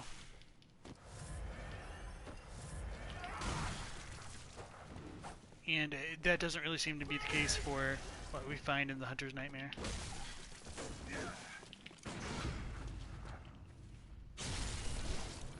So this guy is wielding the beast saif, and this is like one of the old hunters that always gives me a lot of issues because he has a lot of health and he hits extremely hard. I think the only reason why I really did live is because I have been pumping so much into vitality. So hooray me for having that foresight, I suppose, but that really doesn't explain why I shouldn't be playing better. So we do get another Vermin from that guy, and that one I'm very confident you get even if you're not wearing the rune.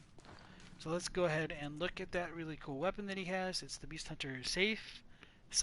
I'm not sure how that's pronounced. I should look it up sometime. It says that this is a trick weapon used by the old hunters. A second blade is found inside the curve of the main one. In its initial form, the saif can be wielded like a long curved sword, but when transformed, its blade is contracted, allowing for quick, repeated stabs. Although this trick weapon allows for adaptive combat, it was later replaced by the saws and similar weapons that were more effective at disposing of beasts. So that is a little bit interesting to consider, that if the saws were better at disposing beasts, they would get replaced by, or that the saif would be replaced by the saws. So maybe these were used by hunters that were hunting more humanoid kinds of enemies rather than just normal kinds of beasts that we're seeing so far. So actually, my dog is acting up right now, so I'm going to go ahead and try to let her outside real quick. So I'll be right back.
Alright, I'm back. Sorry for that brief delay right there. So, we were looking at the Beast Hunter safe, and I was wondering why it was eventually replaced by the saws. And so, does that imply that they were hunting more humanoid enemies instead of beast at some point? And is that why the ultimate design changed? Other than that, you can see that the design of it is pretty similar to the kind of like a saw cleaver, or even like the saw spear, just a little bit above it. So that's the safe, and that's the spear. I guess I don't have the cleaver to actually show it off right now, but the icons are a little bit similar. Um, as far as the Japanese goes, I think it's pretty similar. Yeah, okay. Pretty much the same kind of thing right there. So that kind of concludes this short area of the Hunter's Nightmare. We can use it to... Oh yeah, we have to go off where that one hunter was, where I cleared it off. Okay, so we come back down here and go towards where the crows were. And then we'll go ahead and like go across the rafters to get the item that's across over there, which I haven't shown off yet. And before I forget, we do get that kind of a repeated imagery of the messengers holding lanterns in this area as well, which most certainly does line up the kind of sewers or the canals in central Yarnum. That item over there we can't access until we come in from a different section of the Hunter's Nightmare, and so we'll come back and grab that in just a little bit.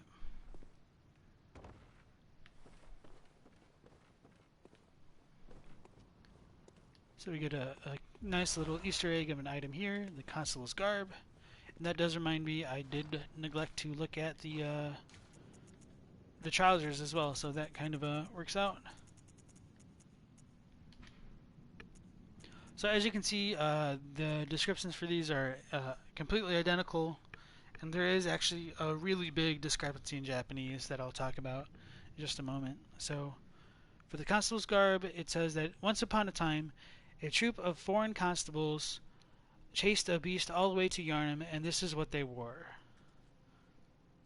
The constables became victims of the beast, except for one survivor, who in turn devoured the creature whole, all by himself. This fable is a favorite among Yarnumites, who are partial to any stories of pompous, intolerant foreigners who suffer for their ignorance. It makes the blood taste that much sweeter. So I'll go ahead and read this entire description as far as my retranslation goes, to just highlight just how much like the final paragraph differs. And I think the reason for it is because the Japanese probably got altered at some point, and I don't think that alteration was relayed back into the other languages, because for whatever reason the Korean does line up a lot more with the English version of this text. So this is the officer's clothing. It's the uniform of a group of officers who chased a beast into Yarnum once. They all became the prey of the beast, but it said one survived and ate the beast. It is a kind of tale the people of Yarnum are fond of. Repressive, narrow-minded foreigners don't understand Yarnum, so they expose themselves to corpse blood in secret. How satisfying can it be? And so that final paragraph right there is a bit different, because it's not, to me, like, it doesn't make a ton of sense in English about like the foreigners suffering for their ignorance, because well, I suppose it does if you consider like the other constables that got eaten suffering for their ignorance. That can make sense. But as far as like the allegory of the one officer or the one constable going and eating the beast, I think that falls a bit flat for the English. So I do think that's probably why they altered that in Japanese to be that like these officers will go and chase the beasts off, and they kind of look down on Yarnumites for drinking blood and all that sort of thing. But the real crux of it is when nobody's looking and nobody's around, the officers and the foreigners will expose themselves to Yarnum's blood as well, although they'll do that in secret.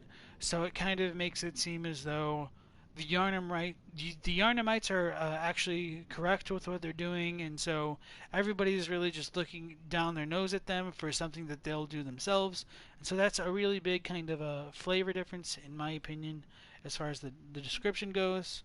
The very last line about like it makes the blood taste that much sweeter is a bit of an idiomatic phrase in Japanese, where literally it would be something like it's kind of like the dropping of a sour stomach, which I mean, obviously that doesn't make a ton of sense because it's an idiomatic expression, but it just really means like it's relieving or satisfying. So I guess like the idea would be like if you drop a sour stomach, it's like being relieved of a kind of stomach ache. So uh, I think that's about all I wanted to say about the Constable set. This is what Volter's wearing, if you do remember looking at that NPC. Although I guess this icon looks maybe more like it has a feminine body on it, which is a little bit interesting. He has that like little whistle at the top and that kind of little lantern on the belt. And then not much to say about the trousers. They're blue and they match what Volter was wearing as well. So that'll be that for that. And then we can go ahead into the next section of the nightmare.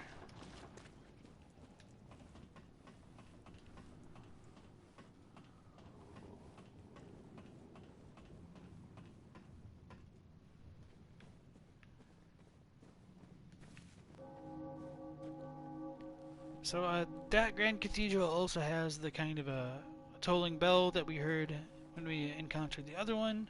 I think that event was a bit scripted. When you're in Central Yarnum, you can hear the bell actually tolling at different times.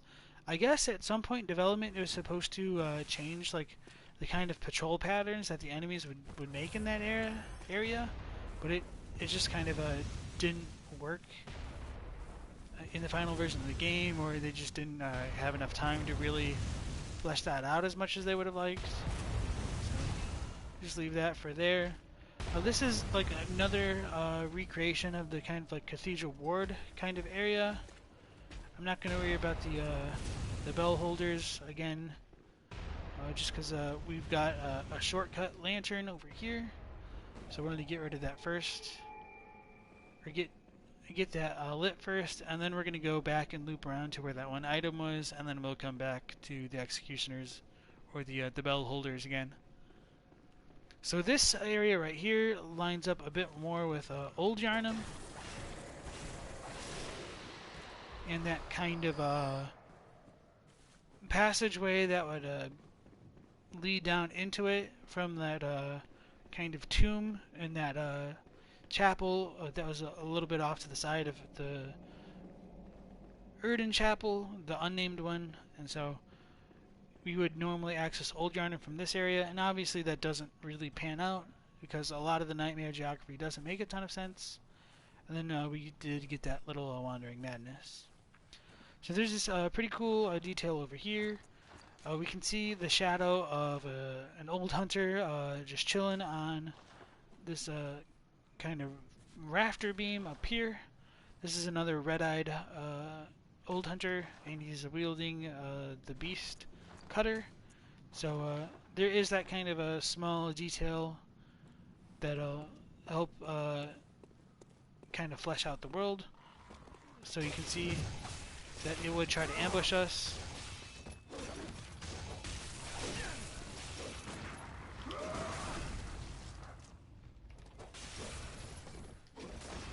The funny thing about like the beast cutter is sometimes it's so slow it's actually a little bit hard to get the parries off, just because it's really easy to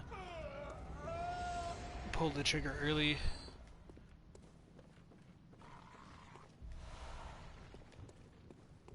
And so we get a few more crows down there, and oh yeah, this guy will also drop another vermin, so that's really cool. And then we did see a little old hunter bell icon over here. Or not icon, but the messenger's carrying the old hunter bell. I don't actually think I've shown that off in this playthrough, but they do actually carry that old hunter bell and they'll ring it. So I do like that this little messenger over here on the bottom, kind of behind that grass, like has its hand right next to its lack of ears to just be like, oh, it's listening really hard for like the chime of a resonating bell. It's one of those funny little animation details that I like. And so from this one we can summon Henriette, which is kind of cool, and ties into the fact that like if Ludwig was one of the first healing church hunter, he was essentially like the first healing church chief hunter, and we do get the summon for Henriette when we fight Vicar Amelia. That kind of a link between them. And she wields the Kirk hammer and the repeating pistol, both of which are unlocked from the normal sword hunter badge, which is also affiliated with Ludwig. So I suppose there is a little bit of a connection between them, but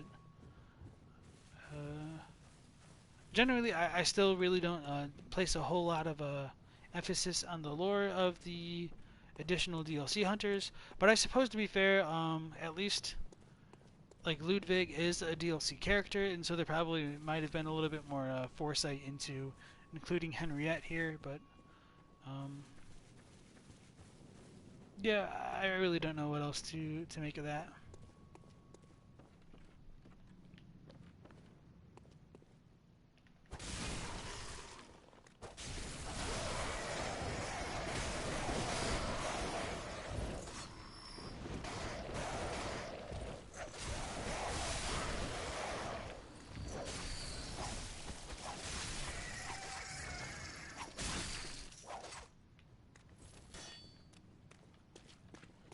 So those are all the little crows. I'm gonna get a blood vial. Coming up to this next area right here, there will be an enemy that literally falls down from the sky. I suppose even calling it an enemy is a little bit of a strong term, because it's not hostile towards us. It's kind of a well, we'll see. And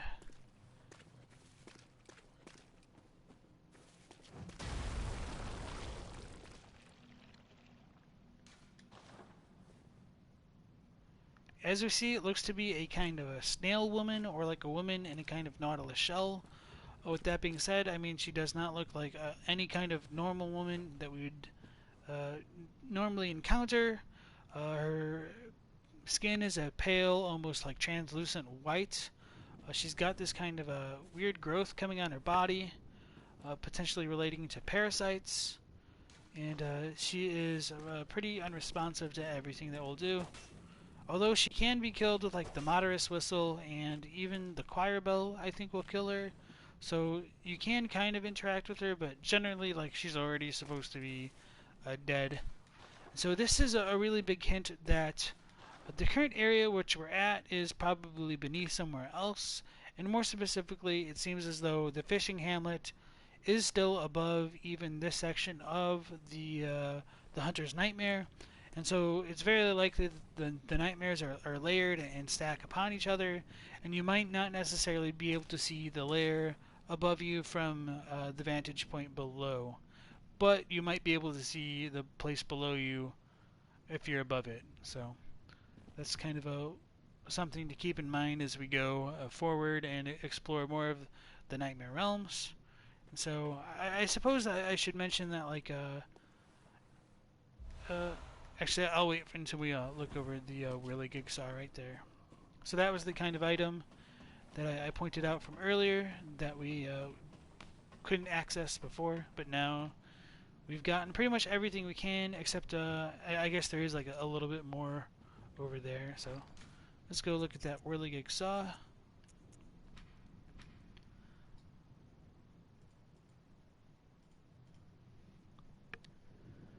This is a trick weapon crafted by the workshop heretics, the powder kegs, and the weapon of choice for the old hunter vulture, the beast eater. This weapon pummels beasts in its mace form, but its true strength lies in its attached mechanical saws. These discs, lined with serrated teeth, spin rapidly, thrashing the flesh of beasts into fine shreds.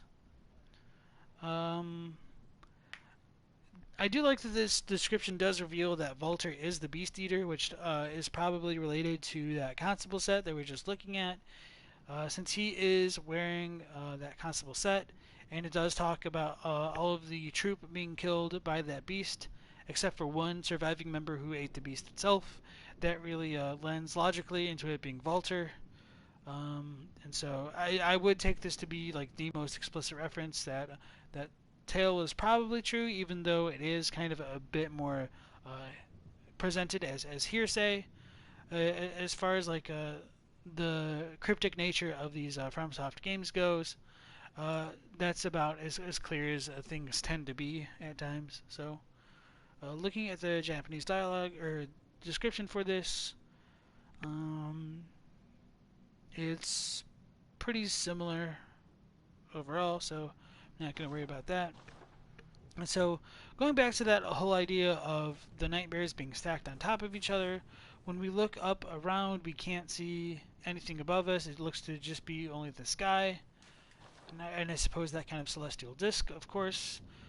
Later on, when we do access this version of the Grand Cathedral and go out into the Astral Clock Tower, we're able to come out of that clock face and essentially walk out into a whole new world or plane within the nightmares that is related to the fishing hamlet. So presumably, even above our heads right now, the fishing hamlet does exist, and that is most likely where that kind of snail woman fell down from. And so uh, whether or not that does relate to the hunter's dream in the hunter's nightmare is uh, a point of wonder. And as I've said a few times on the different portions of the stream, in Japanese, the hunter's dream is called a hunter's nightmare from time to time. I think I should probably just go ahead and reset these guys. But so whether or not the hunter's dream is below the hunter's nightmare or above it is something we don't really know, and whether or not it should be considered like the same category of nightmare is also something that we don't know. But since it is referred to a nightmare in a few different places, I do think that should be evidence that we can make to conclude that it most likely is related to it after all. As I've said before, we can go ahead and summon Vulture for the boss fight in this area, but I don't think I'm going to do that yet. I was just trying to de-aggro these little bell holders before going to the boss of this area. So you can kind of walk up behind them and get the visceral attack on them, but I want to try to listen to that kind of sound effect that they had going on.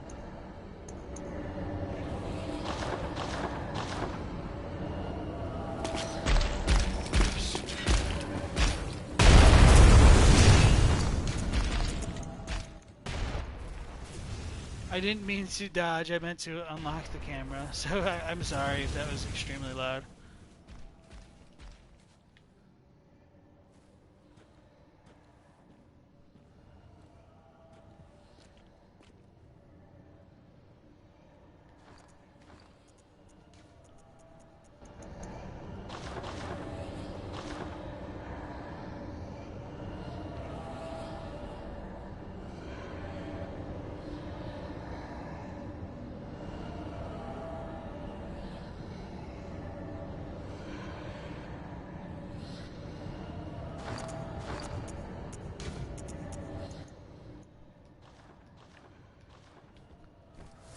So there is that really interesting kind of like a whispering sound coming from it, as well as like a very faint like chiming sound as though there's a bell inside them as well.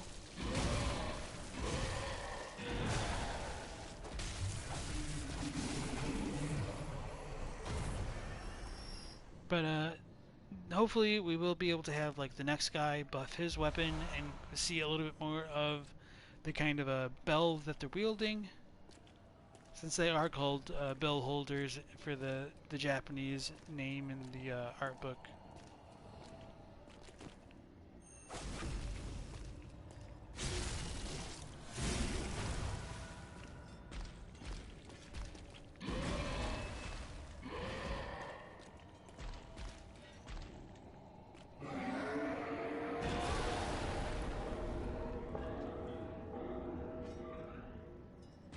So that's the kind of buff that I wanted. When we look at the axe itself, oops, we can see that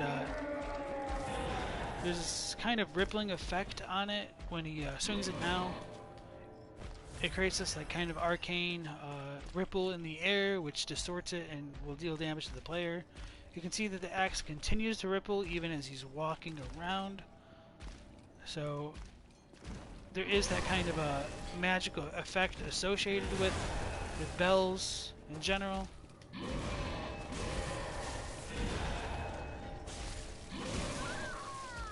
Oh. Almost had it. But it's cool to kind of show off those attacks regardless.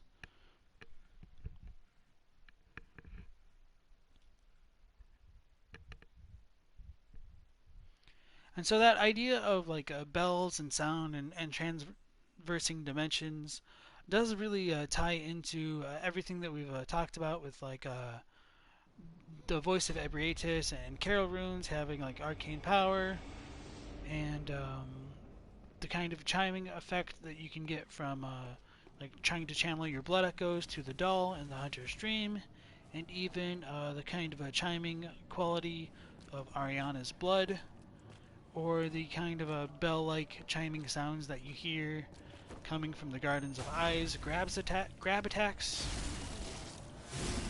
It is something that is repeated quite a bit for as minor as it would really seem at a surface level.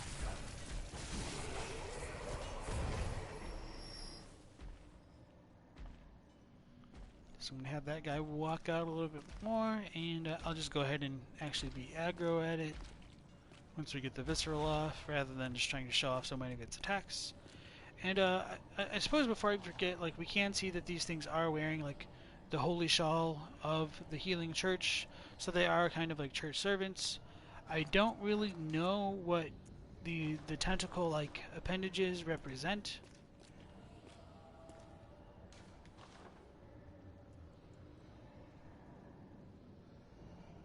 And then like, it doesn't really seem to have like eyes on the inside. It's just got that like kind of cosmic-y, ghostly effect.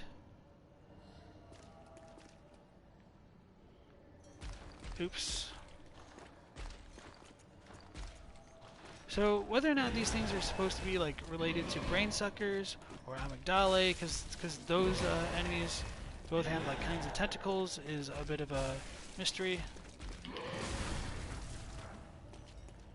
But I wouldn't be terribly surprised if there was a kind of connection, especially if they were like the result of healing church experiments. So that was its grab attack right there. Get some a decent amount of blood vials from actually killing it. And again, this section of like the River of Blood has a lot more of the kinds of tombstones that we'd find in the Nightmare Frontier. We do see more giant versions of them as well, and some more of like the rocks that have like skulls like coming out of them. So I do wonder whether or not like this hunter's dream is sustained by just kind of sacrifices to it, whether or not that be from like the Curse of Cause or something else, or whether or not this was a section of the nightmares that was originally inhabited by like either the Thumerians or the Lorenites. And then we do get, this shows that we could summon another League Confederate, the Moderate Twin. So I don't think we can actually summon all 3 NPCs for the Ludwig fight. Maybe we should try just for poops and giggles. I'll go ahead and maybe summon Vulture first, just so that way we can see that he does have the bucket on his head. But let's go ahead and look at that butcher set.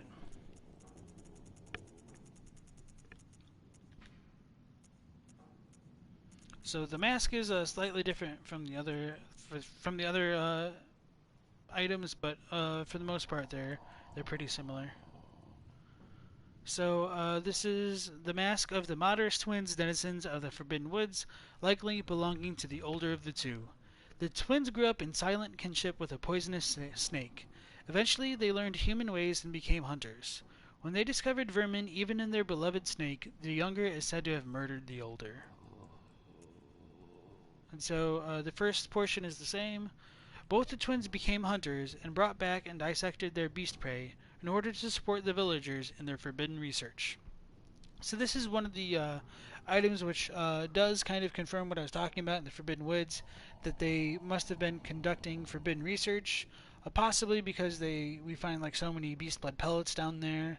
We do find a few blue elixirs down there, although they're kind of smaller in number, and so the Healing Church's role of like rules for thee, not for me, is kind of highlighted by this extra information that we get from the butcher set.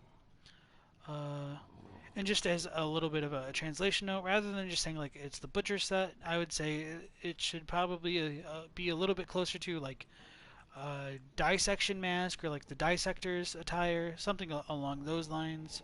A butcher is fine, but I feel like dissector has a bit more of a like clinical feel in that it isn't necessarily like harvesting meat for sale as much as it is like disassembling body parts for like research or like the purpose of science, I suppose. So that is a slight difference, but a little bit minor overall.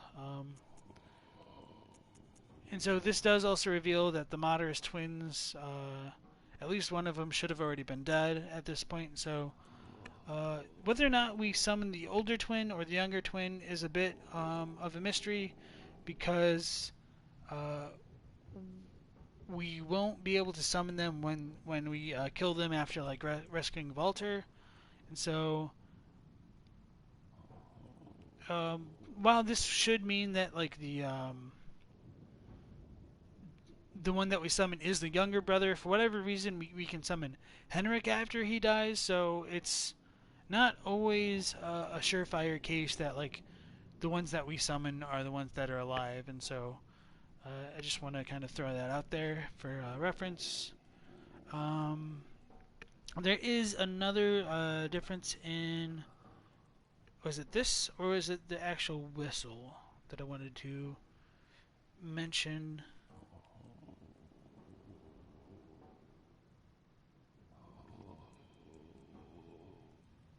Yeah, I guess it's the Moderus whistle that has the other big difference that I wanted to highlight.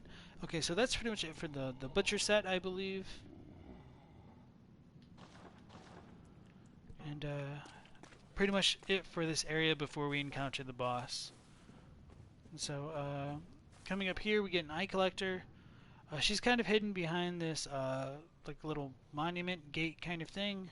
And so like the most natural inclination for the player to have is to come and try to like loot this little item over here, and that really leaves you open for her to just come up and try to scoop out one of your eyes. So of course it's just like a little bit of a pebble to really add some salt to the wound if you do happen to be grabbed by that eye collector. We get some more crows right before Walter's summon sign.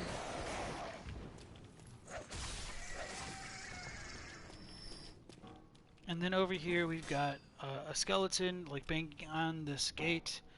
This guy I like to call Skelebro because whenever you kill it, you'll always get 5 blood vials. So this is a pretty decent like blood farming or blood vial farming spot for later in the game. Although, to be fair, unless you've like haven't gone into like the Nightmare of Mensis, it's typically a lot faster to just kill the pigs and then buy the blood vials with the echoes that you get from them. But at the very least, if you are trying to fight Ludwig, you will get the 5 vials each time if you happen to farm them, so it becomes less of a burden to continually crash against him as compared to some of the other bosses. So I don't think there's anything I want to equip to deal with Ludwig specifically, so let's go ahead and summon Walter. And then Henriette before the Moderus twin.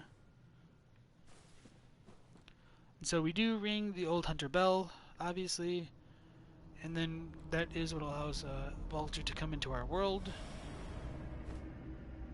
And then he holds up his little league staff in greeting. And so At this point, he is just called the Confederate Vaulter Master of the League. When you do succeed his position and become the leader of the league yourself, or the master of the league yourself, he will take off his little bucket that he gives to you, and then he is titled Vaulter Beast Eater, and so that does tie into the Whirligig saw description as well. And as we can see, he is wearing like that Constable garb that I pointed out briefly a moment ago.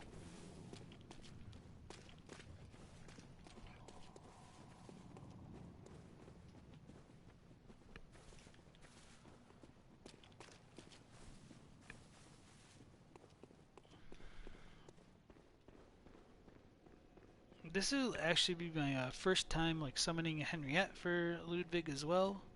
I typically don't summon anybody for the bosses just because, huh. Guess she goes away when you summon Vaulter? Interesting. I wonder if we could still summon the Moderus twin then.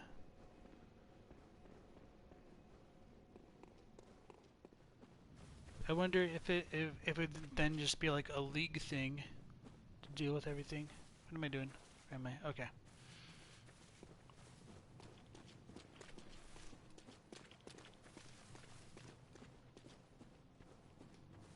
Okay, so we can still summon the Moderus twin. Or was her summon sign further below? Now it's gonna bother me.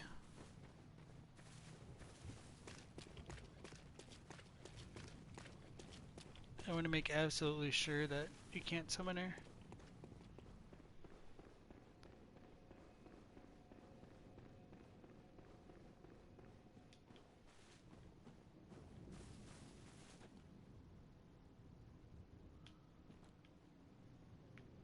Yeah, it was up here, wasn't it? Yeah, okay. So you definitely can't summon her, but you can still summon the twin. So that's very interesting.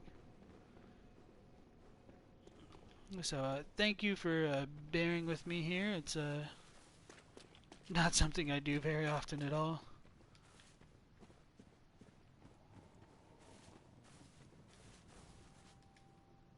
Okay, and so this one is specifically called the Younger Moderus Twin.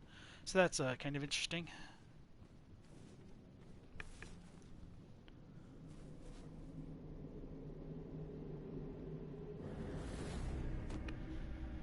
And so this mentions that they're both Confederates, and I don't think that'll change if you rank up in the league at all. And so the younger Moderus twin is wearing that butcher set as well. He looks like he's wielding the hunter axe, and I can't tell the kind of pistol. Maybe it's a blunderbuss. I'm really bad at identifying the firearms. And then Vaulter is, of course, using the Whirligig, although he has it on his back right now. And it looks like the same kind of a pistol or blunderbuss.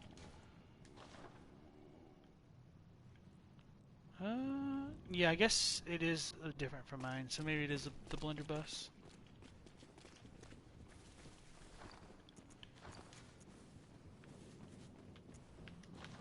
So let's just try to make the walk up to Ludwig a little bit more cinematic.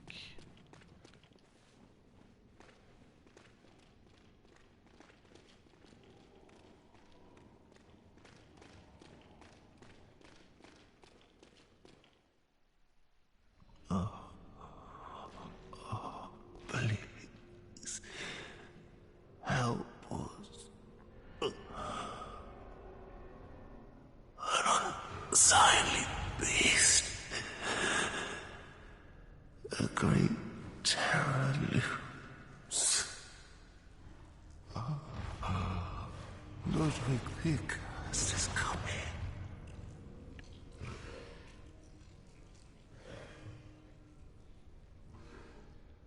Have mercy.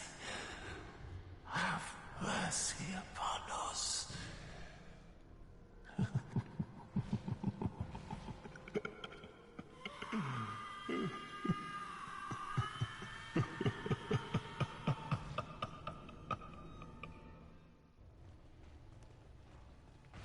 So this is Ludwig the Accursed. He is a kind of a almost horse-like beast enemy. And one thing that's pretty easy to overlook in his kind of a cutscene there is after you look at the little neck that's filled with eyes on the inside, it does kind of zoom above and shows off his holy sword that's strapped to his back.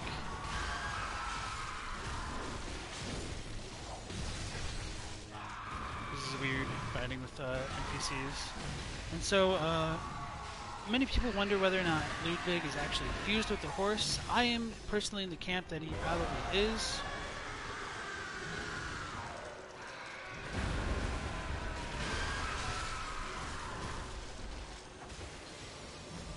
And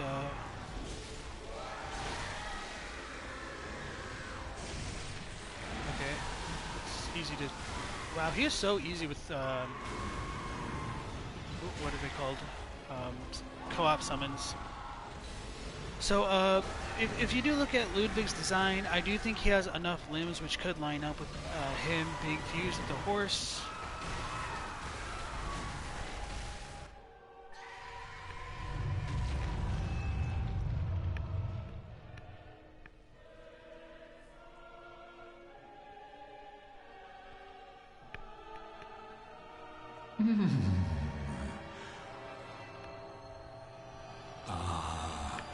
You were at my side all along.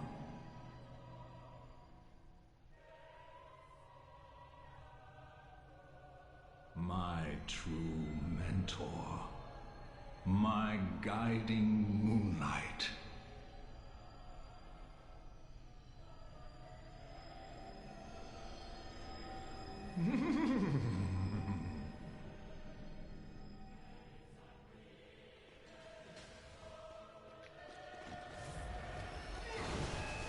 So at this point in the fight, Ludwig does obviously transform into more of like a knight kind of enemy compared to like his bestial form from earlier, and that is kind of true as far as his enemy typing goes as well.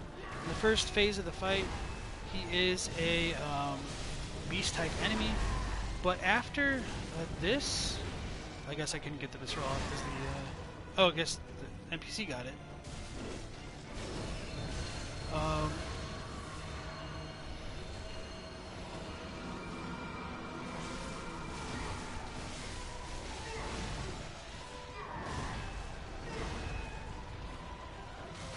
And in this phase, he loses his beast typing and becomes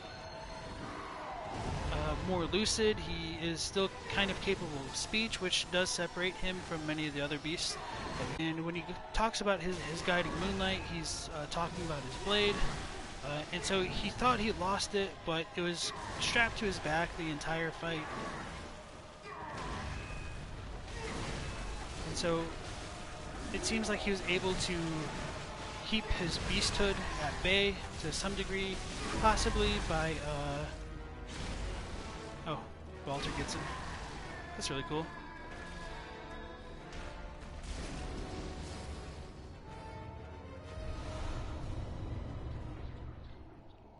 Yeah, that was actually really cool with the Confederates. Of course, they made it extremely easy. And I guess by co-oping with them, you do get a Vermin from attacking the boss as well. So that's actually really cool and something I've never done before. And then after the Ludwig fight, we do gain that guidance rune. And so, sorry for like a terrible commentary during the fight. I don't know, I was just kind of distracted by what they were doing. Not that I've ever been really good at commentating while I was actually trying to focus on a fight in general. So Ludwig himself, he is kind of introduced by Skelebro. Is he still alive too? Oh my god, that's the second time in a lore through that's happened. It's ridiculous. The first time that I was trying to like do this for myself, I was soloing Ludwig alone, and I ended up having to like reset my game like 13 times just to kill Ludwig without this guy dying. And so the fact that it's happened for me like both times in both of my lore throughs so far is just kind of really hilarious to me, just because of all of the effort that I went through for it to just kind of happen by accident each time here. So, yeah, Walter finishing with the viscera was really cool, Sandri. So, yeah, that was definitely a bit different for me for sure. So, sorry I'm jumping around a bit here, but for whatever reason, like you can go through all this trouble to keep the Skullabro alive, and he just kind of sadistically laughs at you for it.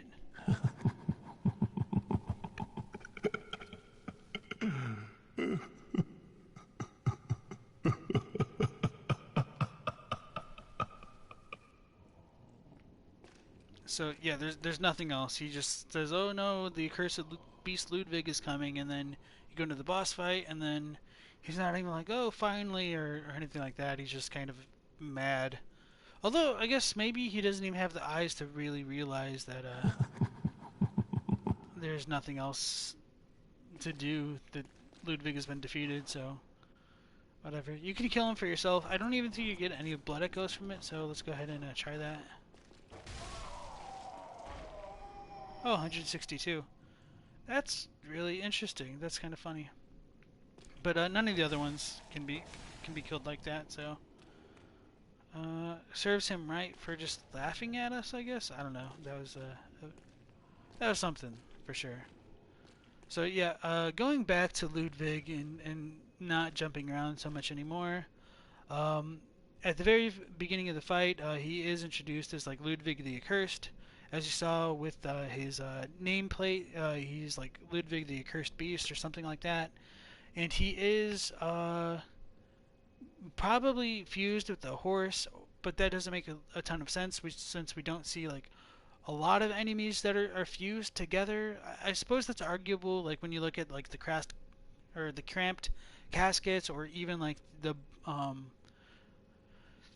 what are they called? The corpse beasts in Yahar'gul, like they are kind of amalgamations of different creatures fused together. So I suppose it's not entirely out of the question for that to have potentially happened to Ludwig. If we take the idea that his sword or his guiding moonlight was taking his fears away from him for him to be able to continue on into the hunt, that might have played a role in the kind of transformation that overtook him. It could have like mutated him from like the normal kind of beast transformations. That aside, if we do take the idea that like Ludwig is a member of the clergy or a cleric in his own right, it would also follow that he would have had like an abhorrent or a particularly fearsome transformation. And if we combine that with the idea that like it was mutated from like the kind of exposure to the arcane that he was introduced to through either the sword on his back, in his hands, or the guidance rune that was etched into his mind, that could all have tied together to maybe have altered his appearance into what we get. There's a lore YouTuber by the name of Unethico. He has a pretty cool theory about Ludwig potentially having parasites inside his eyes or like phantasms in his eyes. I don't personally agree with that, but I do recommend like checking out his video. It's pretty cool, and that way like you guys can get a bit of a different perspective than just mine. I do encourage that kind of exploration for oneself into other theories as well. So I wanted to mention that. And before talking to Ludwig, let's go ahead and look at his little guidance rune.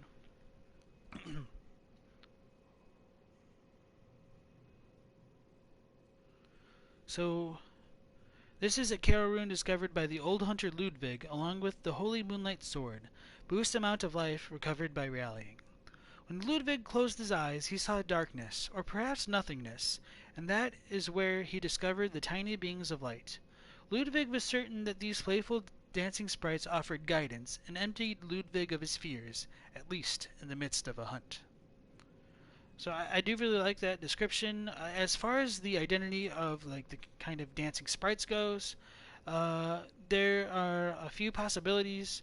One could be that they're like kind of phantasms because when you look at the icon for the guidance rune, it does kind of resemble maybe like one of the slugs of the phantasms that we've seen so far, like either like a Call Beyond, the Augur of Abritus, or even the Empty Phantasm Shell. Obviously, it's not like a one-to-one matchup there, and if we also like look at the kinds of like pearl slugs, I do think there is a kind of a resemblance between them. This doesn't necessarily confirm that there are like phantasms in the tiny sprites mentioned in this rune, but one of the other ideas could be like maybe they're related to messengers, or even just like the sprites of the arcane in general. They don't necessarily have to be phantasms or messengers. It could just be something else entirely. Maybe something like the fireflies that we found over in like the Forbidden Woods. Although I think that, of course, is a bit stretching things a bit far, but at least worthy of mentioning to just bring everything together. Uh, the idea that he was able to channel his fear into them does make me wonder if there is that kind of idea within the healing church about like ridding oneself of their fears to kind of preserve their humanity, and whether or not uh, Ludwig's particular brand of emptying his fears into a sword is what kind of helped inspire the executioners that would follow along in his path. Looking at Ludwig and his attire that he's still got on right now, it is very reminiscent of like the executioner set, but it is also most likely coming from like the Tomb Prospector set, and I don't think it says it on this description right here, but on the Holy Moonlight sword itself, it mentions that it was found in the underground labyrinth, and so this Carol rune was discovered along with the Holy Moonlight sword, so I think it should fall naturally that if Ludwig was going into the chalices or like the underground ruins to work for the Healing Church, he was probably a tomb prospector to some degree, and going back to the idea of him emptying his fears, I think that could relate to him and the executioner's idea of just following what is good and not necessarily have to know like that there's any correlation between good and evil, and so they should only strive to do good, or good and evil and wisdom and foolishness. I can't remember exactly what the English is for that, but I do think there is that kind of a potential tie between them. I think the Japanese for this is similar as well. But I do also like the idea that the guidance rune boosts the rallying potential, because that would also help literally keep a hunter in the midst of a fight, and so that does kind of work together. That he was drained of his fears, and so because he was drained of fears, he was able to continue to attack like aggressively, and because of that, he was able to rally more. That's very very hunter-esque, and I think it really works pretty well for Ludwig's character in general. So let's go ahead and talk to Ludwig, or the remains of Ludwig over here with his decapitated head. So right now we do not have a church set on, so he will not kind of recognize us as a member of the Healing Church, and he won't really give us his full dialogue quite yet. Good hunter, have you seen the thread of light? Just a hair, a fleeting thing. Yet I clung to it, steeped as I was in the stench of blood and beasts. I never wanted to know what it really was. Really, I didn't.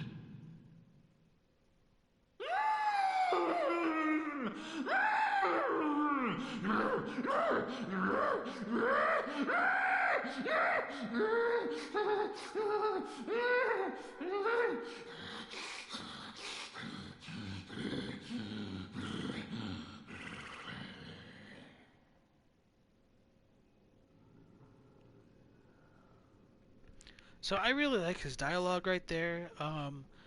That idea of that thread of light kind of being something that he followed as his form of guidance, and not really wanting to know what it truly was, does really help characterize Ludwig as a little bit more of a tragic figure, because he didn't really have that kind of bravery or belief in himself to choose what was right. He kind of fell down that easy path of just going with the flow of things, not questioning things as they were, and just hoping that they were right and giving that authority to somebody else.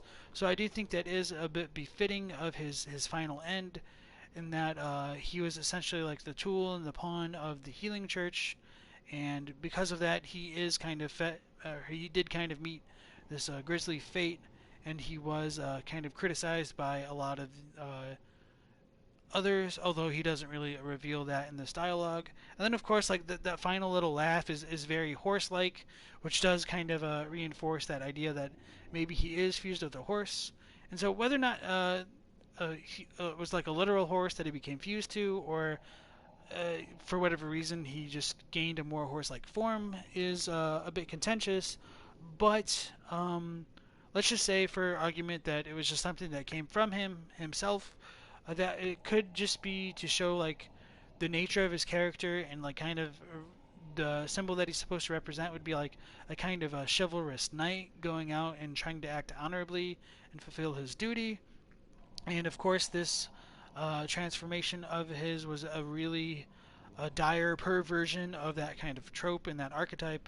And so that really just goes hand in hand with the general trend of like a healing church, ministers or clerics or personnel being like twisted versions of like holy creatures or holy figures or things of that nature. Like the cleric beast has like the kind of corrupt deer, and like deer antlers or moose antlers are like kind of a sign of like natural divinity and like the animal kingdom. And the cleric beast might also be based on like a kind of Wendigo, which is like an Algonquin or Native American creature of folklore, that its body is completely like emaciated, and its ribs are exposed because it's just kind of filled with an insatiable hunger and a greed that cannot be fulfilled.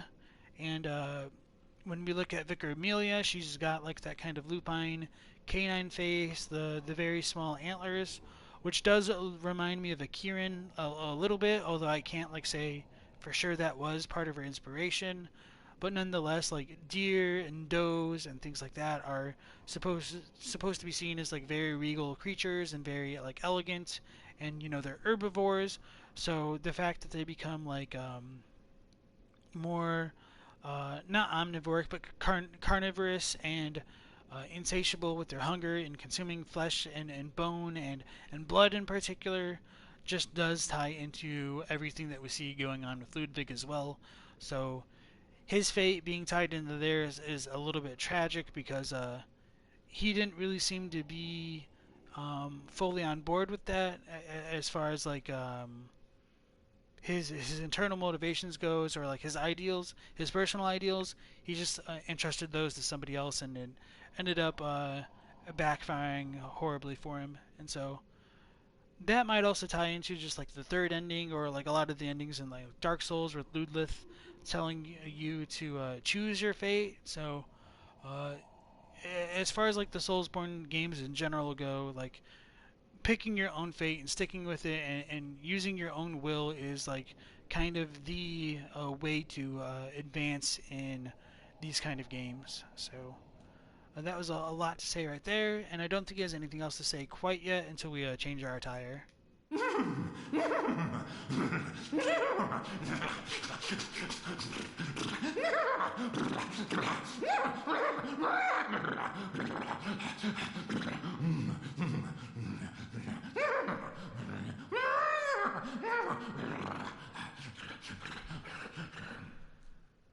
So yeah, that's quite a mouthful for sure. And so once we do change our attire to something more church affiliated, he should change what he has to say as well. So we're going to go ahead and put on the executioner garb. Tell me, good hunter of the church, have you seen the light? Are my church hunters the honorable Spartans? I hoped they would be. So we are presented with two options right here, yes or no, quite obviously.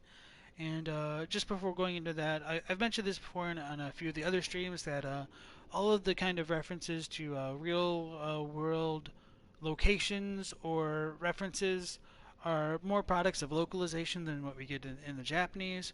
Rather than saying that the church hunters are honorable Spartans in Japanese, it's more like are they honorable blades of the church, and so that's a lot.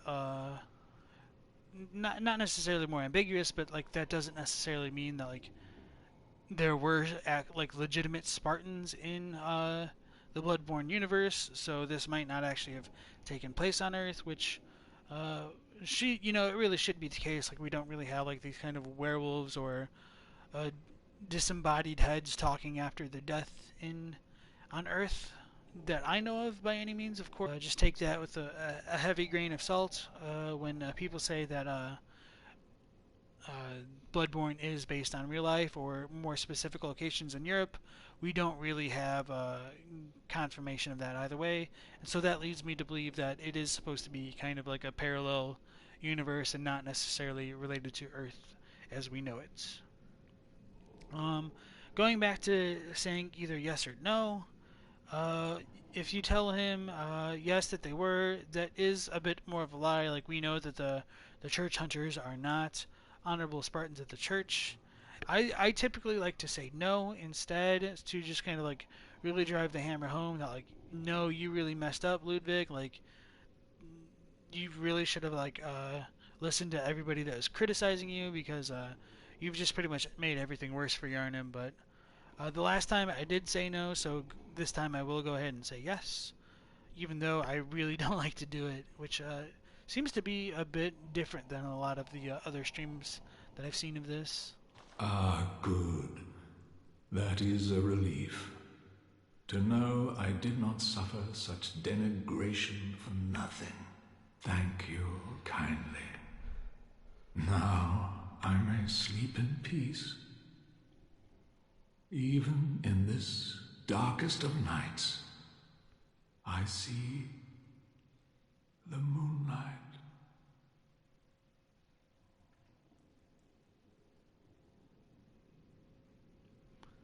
And so he seems to not quite die, and so he might just be like more sleeping peacefully at this point in the game. I'll go ahead and change my attire back real quick. I don't know if you get like a sound effect with it.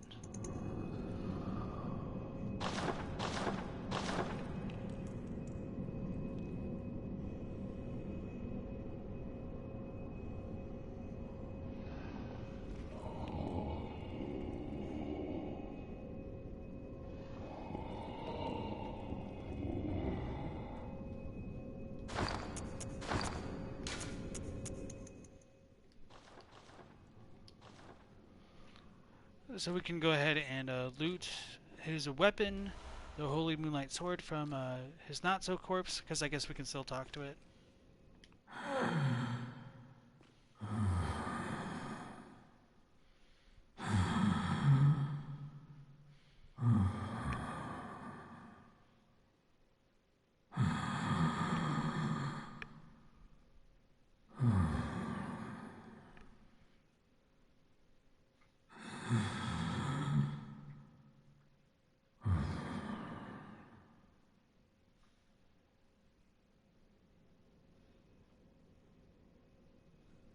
So his line right there, well, obviously not the snoring line right there.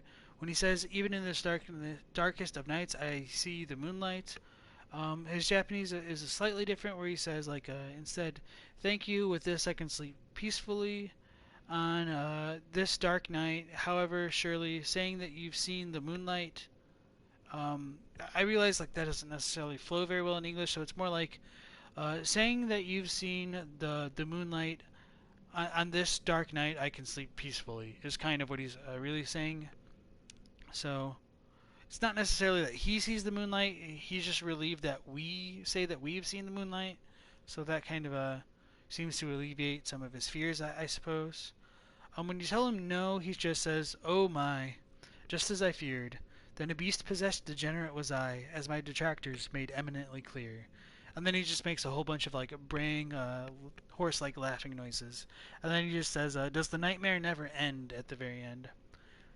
And so if you do leave Ludwig without like completing his like little quest line here, or like going off and like actually like killing him here, Simon will show up and he will have shot Ludwig like through the eye, putting an end to him. I'm not sure if he'll actually do that with this kind of a positive ending with the church set, so we'll go ahead and leave him for now and deal with him.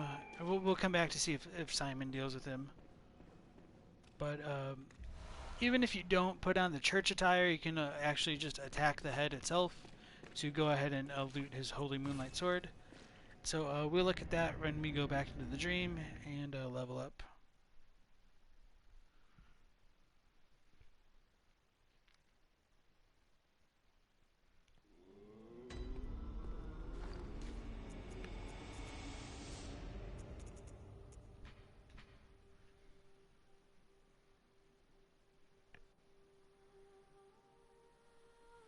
So this is Ludwig's like guiding moonlight, his holy moonlight sword. This is a trick weapon typically used. Oh, I'm looking at the other one. So, an arcane sword discovered long ago by Ludwig. When blue moonlight dances around the sword and it channels the abyssal cosmos, its great blade will hurl a shadowy light wave. The holy moonlight sword is synonymous with Ludwig the Holy Blade, but few have ever set eyes on the great blade and whatever guidance it has to offer. It seems to be of a very private, elusive sort. So this does reinforce a lot of what I've talked about the arcane being associated with like the kind of like magical spells or the cosmic abyssal cosmos within Bloodborne. And so you can actually wield this weapon for yourself and shoot those kind of really cool greenish beams that Ludwig was using in his fight.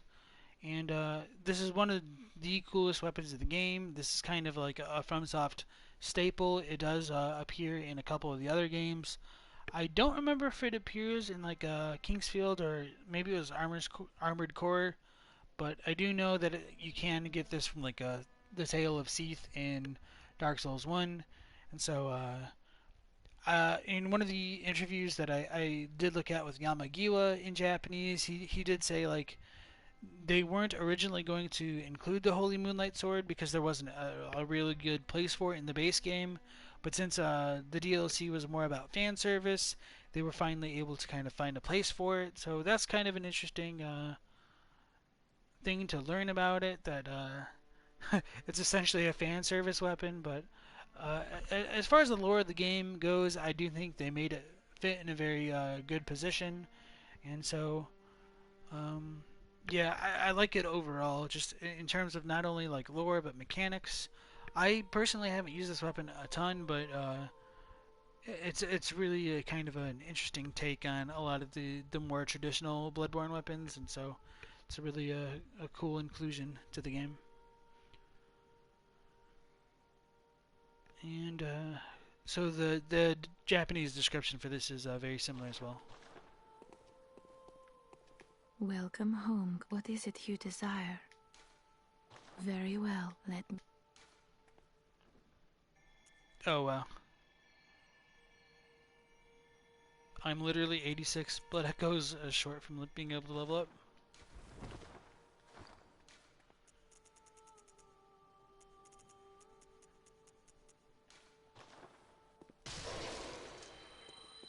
Welcome. What is.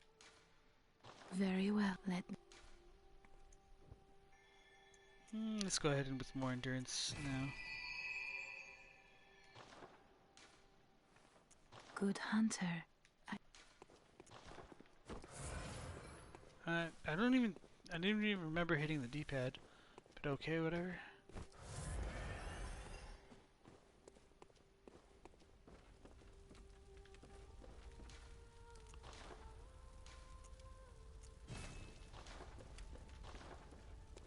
So that'll be that.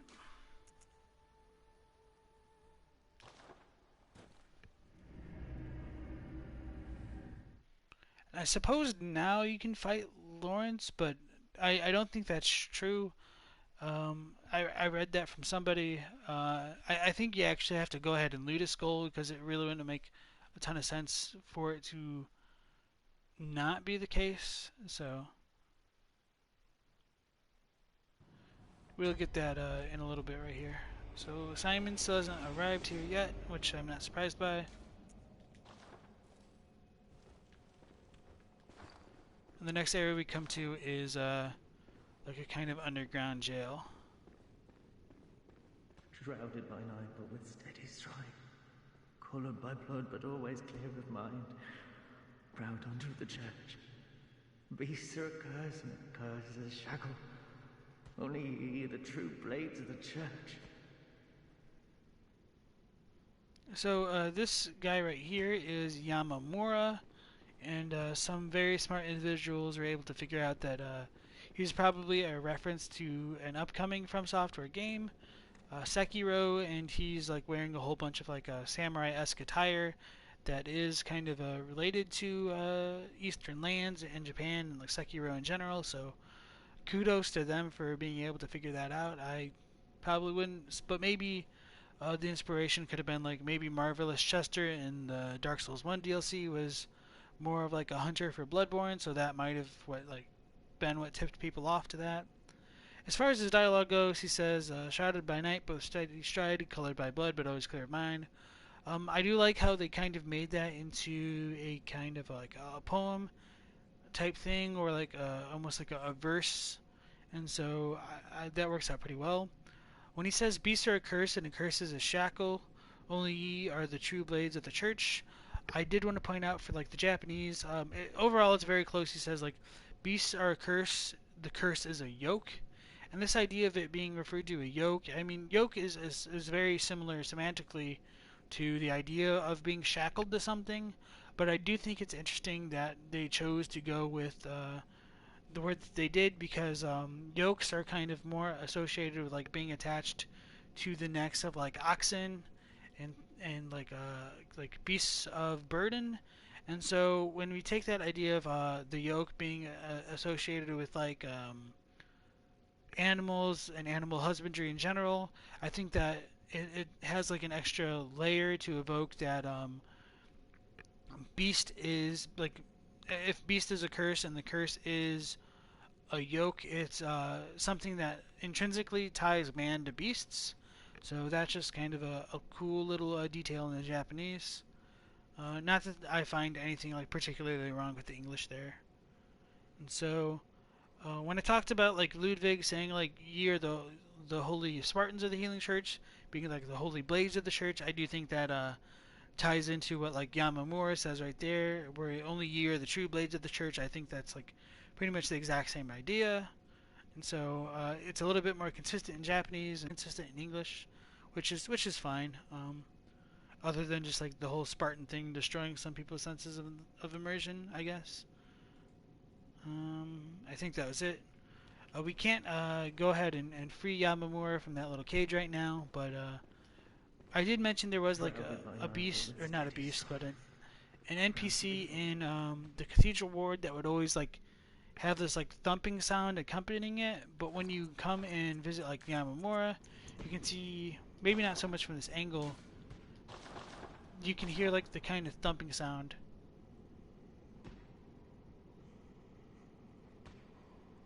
In a similar fashion as that NPC in the Cathedral Ward. And Yamamura is like literally banging his head against the wall. I don't think you can really make it out quite here. Oh, you kind of can.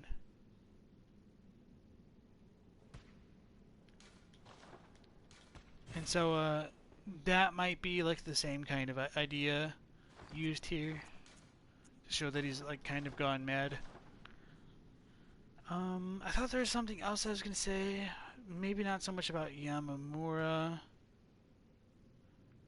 I guess I can't think of what it was right now. It's a little unfortunate. Damn it.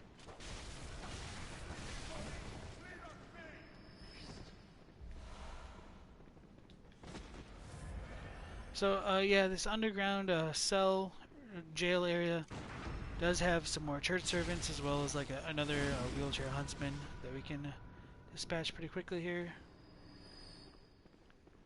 And some of the cells are still locked.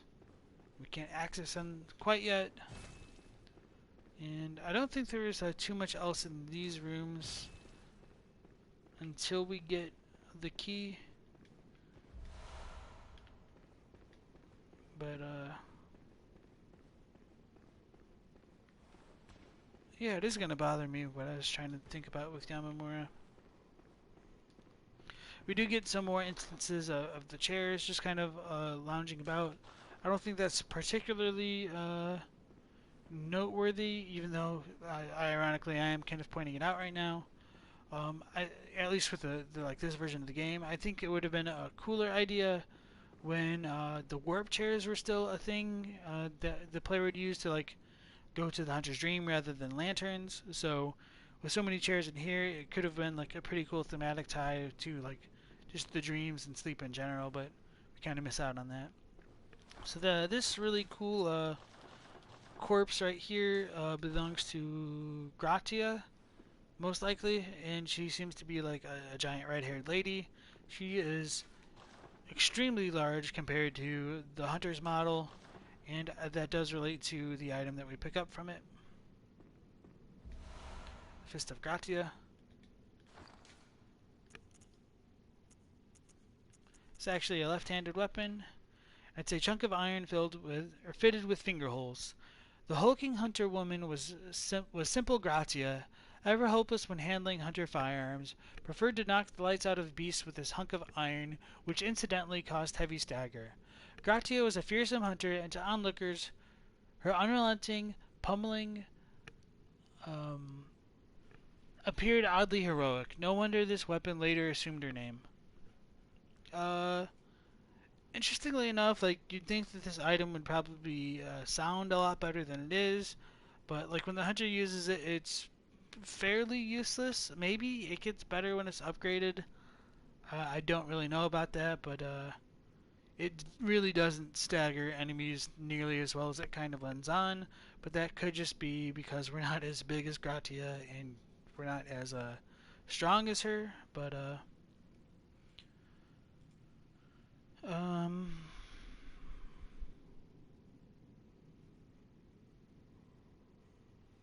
yeah, the Japanese is mostly the same. The final paragraph is just slightly different, but it's not too big a deal.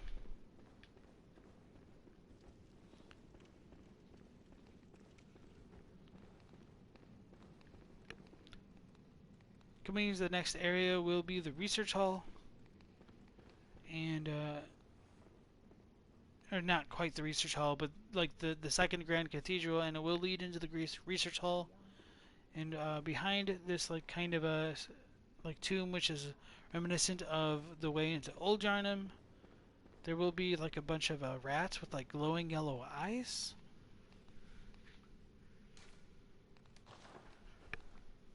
Which you don't really see elsewhere in the game. This does make me wonder whether or not these kind of rats were related to... oh, you're up super early to catch the stream, old tiger. Sorry to inform you, but we're actually like coming up towards the end of the stream. So I do regret to inform you that I do appreciate you stopping by, though, for sure. Yeah, so these rats do drop poison knives. I don't think they inflict poison damage. I should turn my HUD back on. But I do wonder if like these things are like kind of related to either Gardens of Eyes, perhaps, or even like Amigdaloid, because they do have like that kind of interesting like yellow glow to them. Not that the Gardens of eyes glow. That's kind of a interesting sentence. The eyes of the Gardens of Eyes glow. But when you like look at them up close, I do think they kind of look a little bit similar.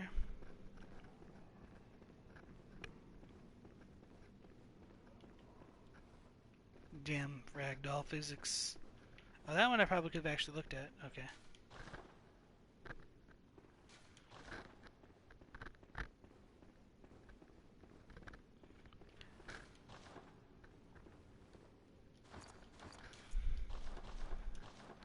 So yeah, this is pretty curious stuff that we see right here.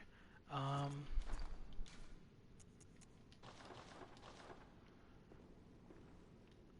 like from right here, their eyes don't look particularly that different, but they don't really seem to have like a lot of like retinas like we normally get on like humanoid eyes. Although I'm not exactly sure how a giant rat's eyes are supposed to look to begin with, anyway. This like little tomb section isn't in the real Grand Cathedral, so it's a little bit of a mystery. I do wonder whether or not these eyes that these rats have are that way because they're like kind of underneath the research hall, whereas there is that like that poisonous pool of water or just kind of experimental liquid, whether that be like a kind of acid or something else which caused them to like mutate. That's also a matter of discussion, I suppose, but you don't really get these rats anywhere else, and their eyes are also kind of similar to what you'd find on winter lanterns. So those are all things worth considering about them. And I have idly wondered whether or not like some of the disembodied heads of the research hall patients are related to winter lanterns as well, but we'll never really get those kind of direct answers to make the pieces fall together for that. Um, Coming into this Grand Cathedral, we see that it's kind of acting as a pseudo apothecary. And as we come in closer, we can see a white church garb hunter, and she will be praying the same kind of prayer that Vicar Amelia had.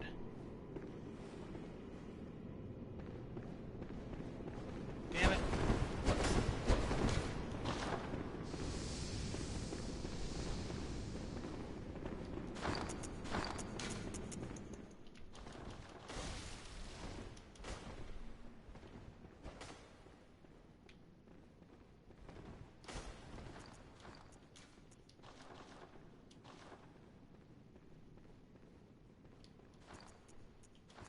So I'm surprised that didn't quite work out. This jerk.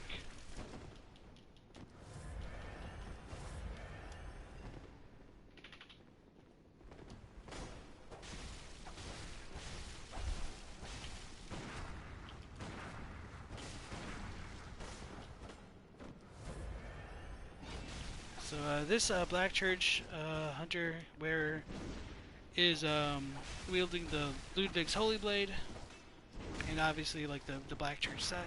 I don't remember what firearm they have. Not that I'm particularly good at identifying them anyway.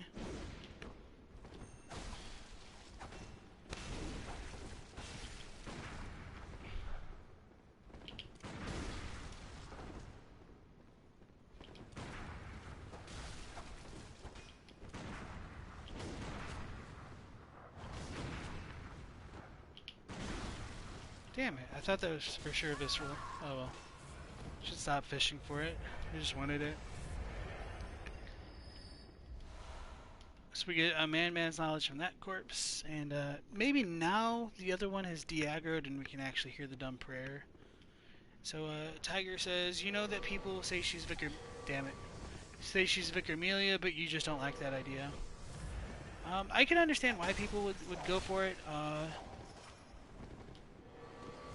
I mean, I tend to like the idea that the one like Beast Claw Hunter could have been like Gilbert, but I mean it wouldn't really mesh together that like Gilbert is more transformed to the Nightmare, whereas like Vicar Amelia wouldn't be. So I could definitely understand that people who would say like this certainly couldn't have been Amelia then. So she's using the Black Sky Orb right there, which is a kind of a DLC exclusive arcane style attack. It uses a kind of a eyeball that has been, quote, like blessed by phantasms. So that just kind of ties back into everything else with phantasms. And so that takes care of her. And so she does have the same prayer as Vicar Amelia. If you're really curious, you can look it up on YouTube. There are a couple users who do have like the direct sound files like uploaded to kind of show the different prayers off of, and like just all of the NPC dialogues off. If you wanted that, I don't remember if it was either Mug who had this particular set loaded, or if it was somebody else, and I can't remember what their YouTube channel name was. So forgive me for that. If you're really curious, I can post it in the Discord if someone wants me to post it there, just to remind me to do it later on. So, why would good question? It would just be the idea that maybe since he's taken the blood, it could have sucked him into it. I don't necessarily like fully believe that one Beast Claw Hunter over in like the central Yarnum-esque portion of the Hunter's Nightmare is Gilbert. It's just something that I kind of like to headcanon just to give Gilbert a little bit of a larger role, something a little bit less pathetic, because he seems to be like in a little bit of a better way as like that kind of Beast Claw Hunter there, but I suppose that's not really a better way if he ends up in like the kind of a pseudo hell of Bloodborne after all, but at least we get to put him at rest for a second time. But yeah. He's just pretty much standing in the same spot where Gilbert would be in Central Yarnum. So, I guess one thing which I really haven't talked about for like the Hunter's Nightmare in general so far yet is when we do go back out into the Hunter's Nightmare, we did see that there were like two versions of the Cathedral Ward, a little bit of a kind of repeat of Central Yarnum for a short time. And then when we do come into like the second Grand Cathedral, it's more of like an apothecary. And so, while some people think that we go like back in time when we come into the DLC, especially as we go up further into like the research hall and into the fishing hamlet, the way that I tend to look at it is it seems most likely that these kinds of nightmares are probably shaped by whatever is inhabiting them, and I think that's true to an extent and a little bit more supported by like when you look at the River of Blood area over by the two Bellholder enemies, and the one like past the first Grand Cathedral, you do see like a lot more of those tombstones that we found in like the Hunter's Nightmare, and all of the buildings seem to be like kind of falling all over each other as though they're like have been like overriding everything that's already existed in this nightmare. So it seems like the nightmares in general seem to react to whatever's inside, and I know I'm kind of repeating myself a little bit, but sometimes I don't really know how to avoid that, unfortunately. So I guess it's probably just easier to show it off than talking about it, and that's probably what I'm struggling with a little bit, just because I'm a little bit more of a visual learner. And so I know like we're kind of leaving the research hall, but there's not too much more to explore before going to the research hall itself. And so one reason why I think that is like all of these like corpses or whatnot could have helped create this section of the nightmare. And then if like all of the hunters that we found in like the dark room were hunters from like Central Yarnum or whatever, they might have like recreated Central Yarnum in the Hunter's Nightmare.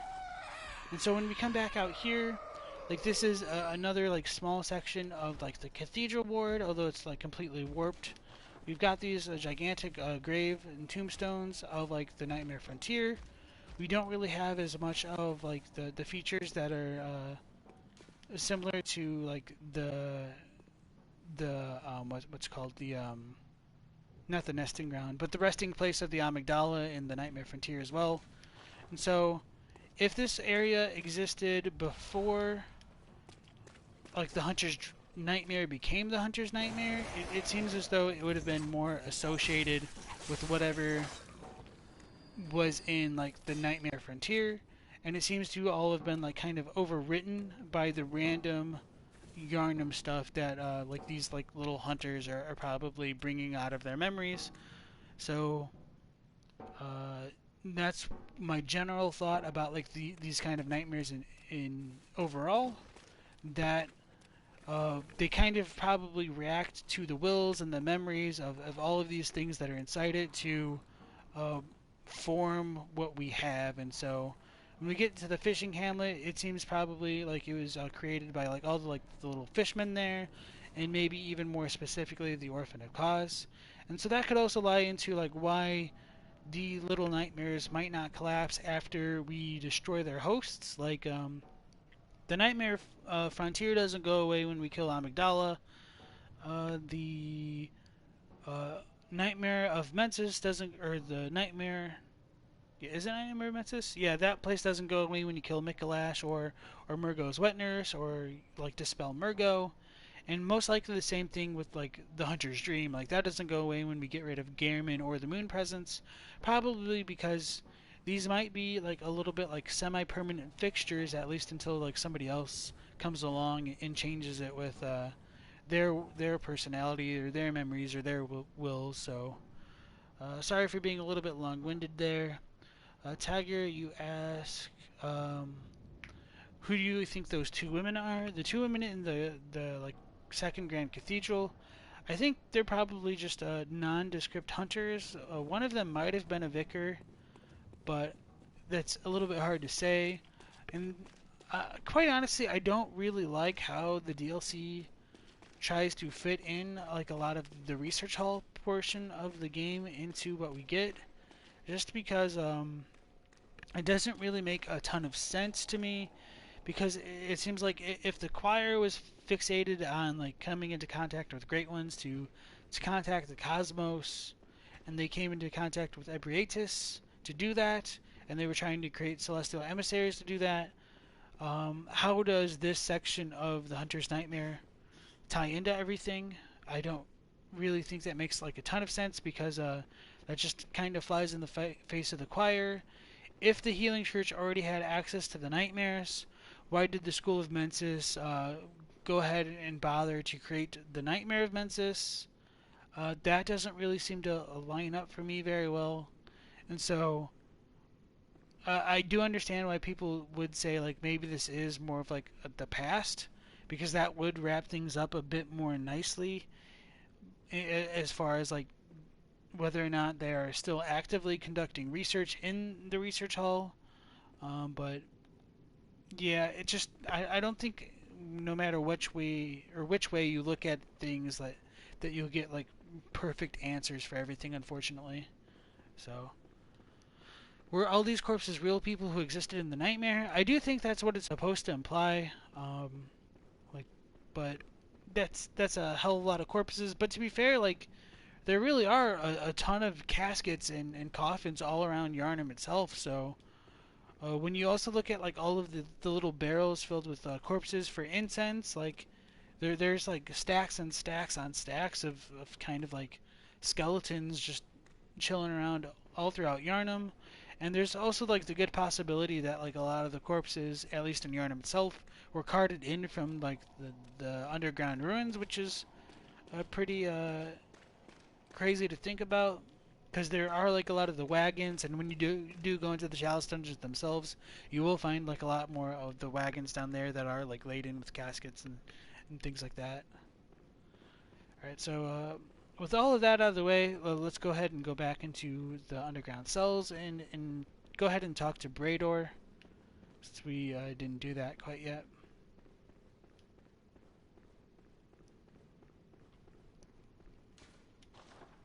So looking into the cell, we can see in the distance like a figure of a hunter with a bell, and when he rings it, nothing happens. We don't hear anything, which becomes relevant in just a second here. Are you a hunter? Well, that's very odd. Do you hear the toll of the bell?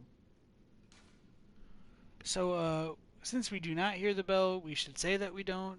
This, for whatever reason, this bell seems to be linked to like the fishing hamlet, and those who hear the toll of the bell are those that Brader will hunt down relentlessly over and over until he kills them. And Later on, we will find that Simon will talk about Brador and the unceasing toll of his bell. But as for us, we cannot hear it yet, and if we do tell him that we hear it, he'll just call us a liar. So it is kind of an interesting thing that he would pose the question to us, since he already seems to know the answer. Very well. The beast you seek will not be found here. Go back to your hunt, and if you have the chance, put this night behind you. Places better left untouched, secrets better left alone. Only a forward so brazenly roam. Tiger asks, how is he able to do that when he's locked in there? Well, it seems like he's might be able to kind of like astrally project his consciousness as his means of hunting some of the hunters. Because when we do encounter him in the fishing hamlet, or as a kind of hostile hunter towards us later, we can fight him 4 different times and kill him in 4 different ways before he finally ends up dying, or like stopping and summoning himself. So I don't remember exactly if this is true or not, but I think I don't want to put words in his mouth, so I probably won't say that. But if you look at the face lighters on Mef's wiki, there are 2 different versions of Brador. Like, one is a very, very young version, and then the other is an aged version. And so I don't remember which gets summoned when they fight you, but that does show that there is a bit of an incongruity between Brador's, like, perhaps like real physical form, which might be locked in the cell right now, and the astral form, which he does use to attack us. So while he might not be like a moonlit hunter, he does seem to be a kind of dreaming hunter, and that does also call into question like how mortal the other hunters are that we've killed over the course of the night, and not necessarily like the named NPCs that we encounter, but maybe some more of like the unknown ones, like the 3 that we fight in the Yahargul Chapel, or the 2 over in the Nightmare Frontier, or even the 2 in the Research Hall Grand Cathedral area just ahead of here. So how do you end up in the nightmare? Why is he locked in there? Those are both very good questions that we don't get answers to. He seems to be in the nightmare of his own volition to kind of protect the secrets of the healing church, but why he's locked in there, I don't remember if it is like specifically stated on his gear. I should look at that, but we'll probably get into that a little bit later when we do finish his quest. It seems to be more self-imposed rather than like that he's a criminal. So he does kind of work as the kind of undercover assassin for the Healing Church to keep people out of the nightmare. And so if this did really match up with like everything that we deal with encountering Marie, in my opinion. So I do tend to not be such a big fan of like parts of the DLC story, but as far as like the general gameplay of the DLC goes, I think it's absolutely fantastic, and one of like the best pieces of content that From has produced. So give some and or win some and lose some, I guess. Bear in mind, some places are better left untouched, and some secrets are better left alone. Only fools would brazenly roam.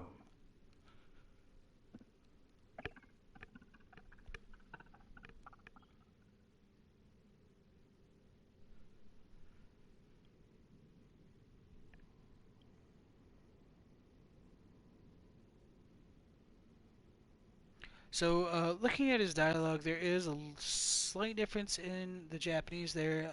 Towards the end, where he says, "Go back to your hunt, and if you have the chance, put this night behind you. Places better left untouched, secrets better left alone. Only a fool would so brazenly roam." That's a little bit closer to something like, "Why don't you return to the hunt, and if you wish, forget the night. You mustn't become a prisoner to places, things you shouldn't know. Getting any closer is the act of a fool." And so that's the final line is a lot more suggestive, rather than just saying like a fool would so brazenly roam. Obviously, if we like roam about, we will like continue to delve into the secrets, so that kind of works for the English. But it is It is a bit more direct in the Japanese that going any closer towards like the secrets is something that we shouldn't do, and it is kind of like a very thinly veiled threat in my opinion. So that's kind of a cool little difference there. Bear in mind, some places are better left untouched, and some secrets are better left alone. Only fools do brazenly roam.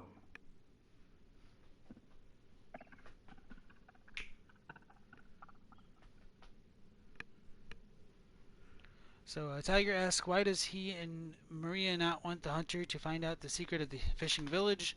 Well, it seems to be a point of shame of the healing church for whatever reason, and yeah, it's a little bit messy because theoretically it could have happened before the healing church was formed. But I guess the general idea that the healing church might have gotten part of its blood or part of its history from having violated and completely like conducted a kind of a pogrom against a fishing hamlet, completely searching the residents' eyes or heads on the skulls. Holy shit!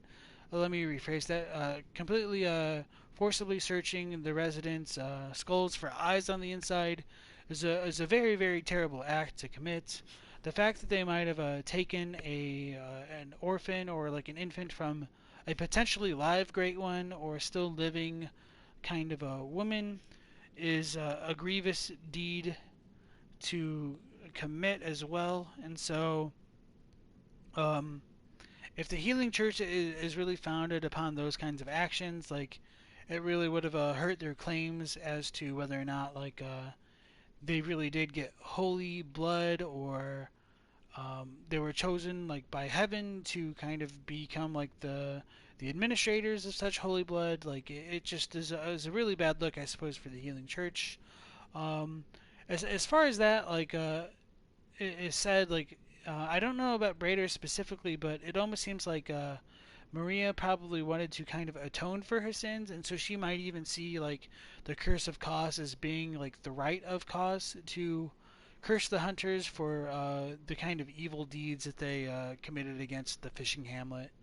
And so uh, she might want punishment against the hunters and even like a kind of pseudo punishment against herself for allowing the actions of what occurred in the fishing hamlet to have even happened in the first place, because she is described as being a little bit soft-hearted, I think, in one of the descriptions. Although that might have been Jura, but the sentiment is the same, I think. And so, with all that being said and done, we will go ahead and access the altar leading towards the research hall. Coming up close, we can see that we've got kind of like three figures uh, hanging over like mummified remains of a man. So that mummy might represent Lawrence. The bell could represent either the afterlife or wisdom in kind of some Buddhist contexts there. The figure in the middle is probably like representative of Willem or like kind of a papal or religious authority. And of course, the figure on the left has a kind of a book in its hands, which could just represent scripture in general. All three of them are wearing like the church attire to a certain degree, maybe not so much the one in the middle, but they all also have like kinds of surgical gloves on their hands.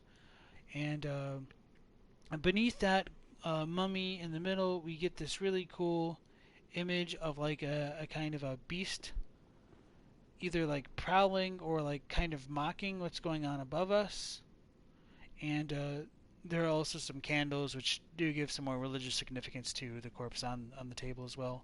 It is a kind of operating table, so it does also flow that they have the kinds of surgical gloves on as well. And so, approaching the table itself, we can insert the eye pendant to literally ascend to a different area.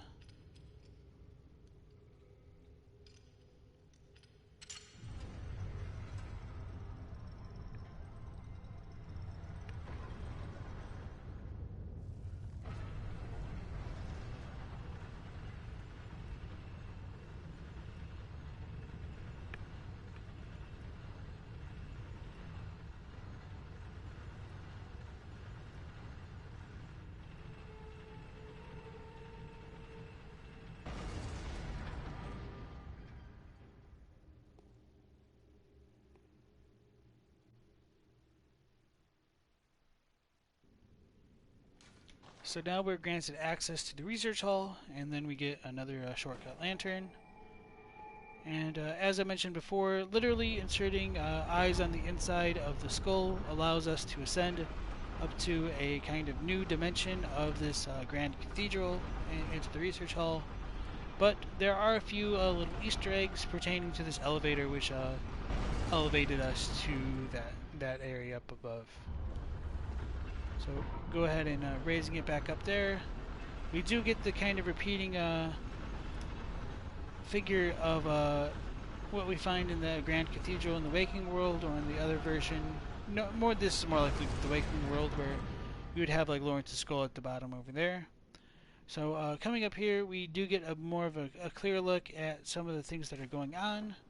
We can see that like this little coffin-like thing, which kind of looks like the Ark of the Covenant, is lined with messengers on the inside. It's a little bit small, maybe because it's like clipped into like that back thing over there. This figure up here is that of a chair, as I've pointed out before.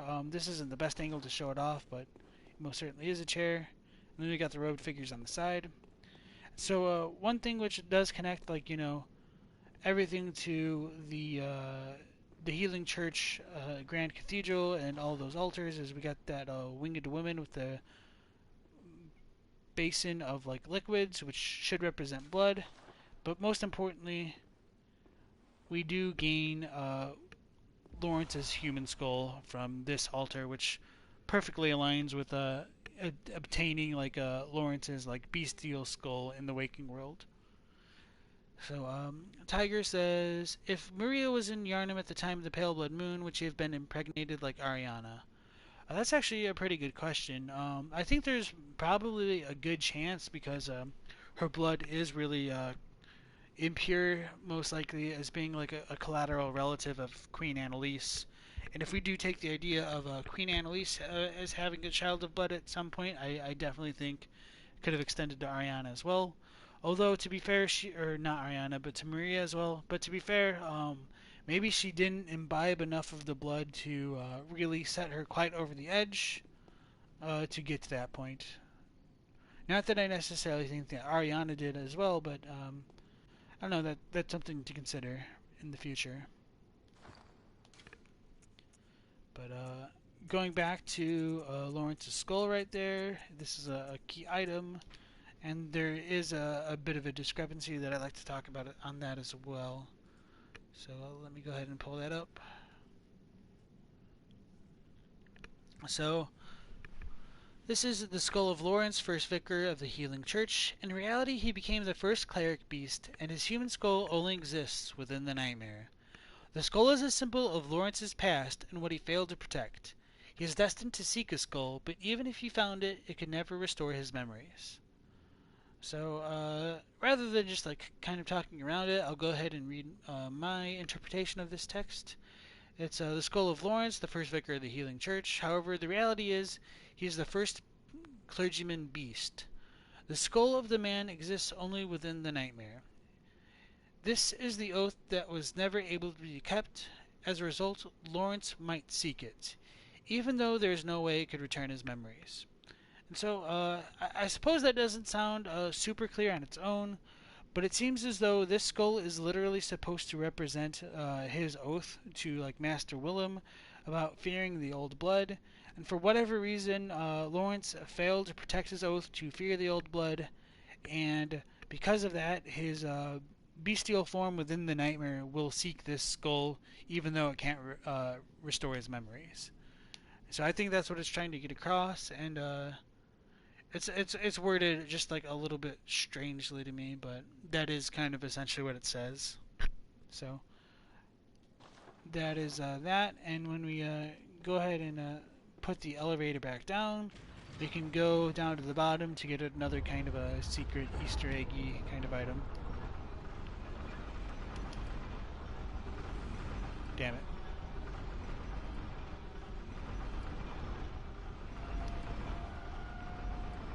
So opening this chest grants us access to the church cannon. And if we raise the elevator again, like there will be nothing at the bottom, just like a, not quite an empty or bottomless pit, but there's a kill floor, so if you do go down there, you will die.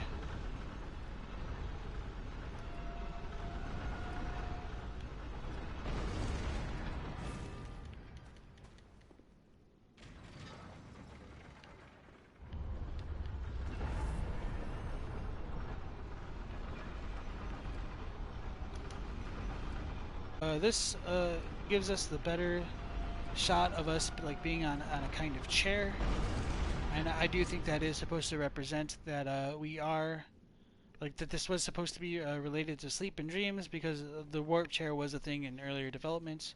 Looking at the very back portion of like the pedestal kind of thing that we're on, we see like another depiction of Pietà, which does represent like Mary and Jesus. So that kind of messianic figure does get repeated with Lawrence, and so this should all be very, very clearly associated with Lawrence in general as like the leader of the Healing Church.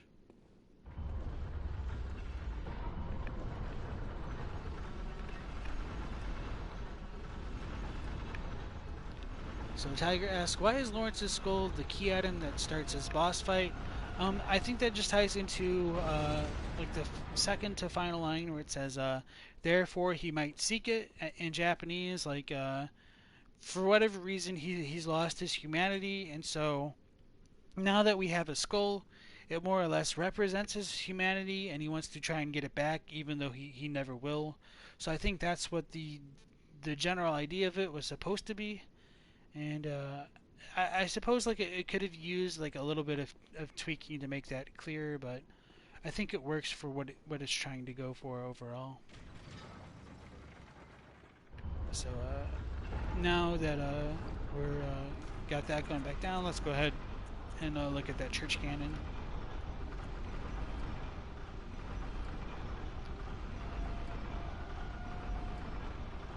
So this is an oversized weapon used by the Healing Church, a type of cannon that fires with curved trajectory and creates an explosion upon impact. Originally designed for use by brawny men with deteriorated brains, not for just any ordinary hunter. But the men lacked the wits to effectively operate firearms, and the weapon was quietly ushered into permanent storage. I think this is the cannon that has a little bit of a difference. Let me look at it real quick. It says, originally it was hypothesized to be employed by brain-paralyzed giants. It's difficult to handle for the common hunter. However, in the end, giants don't possess the intelligence to handle firearms. It is said this weapon was abruptly stored away.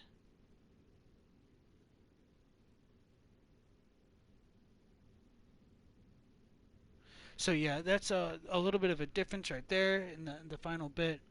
And so when we take that idea that like the giants aren't smart enough to be able to use the church cannons, that becomes kind of interesting to consider when we look at the bell holders in like right before this Grand Cathedral, right before the fight with Ludwig, because they do wield the church cannon, so it does show that there might be a kind of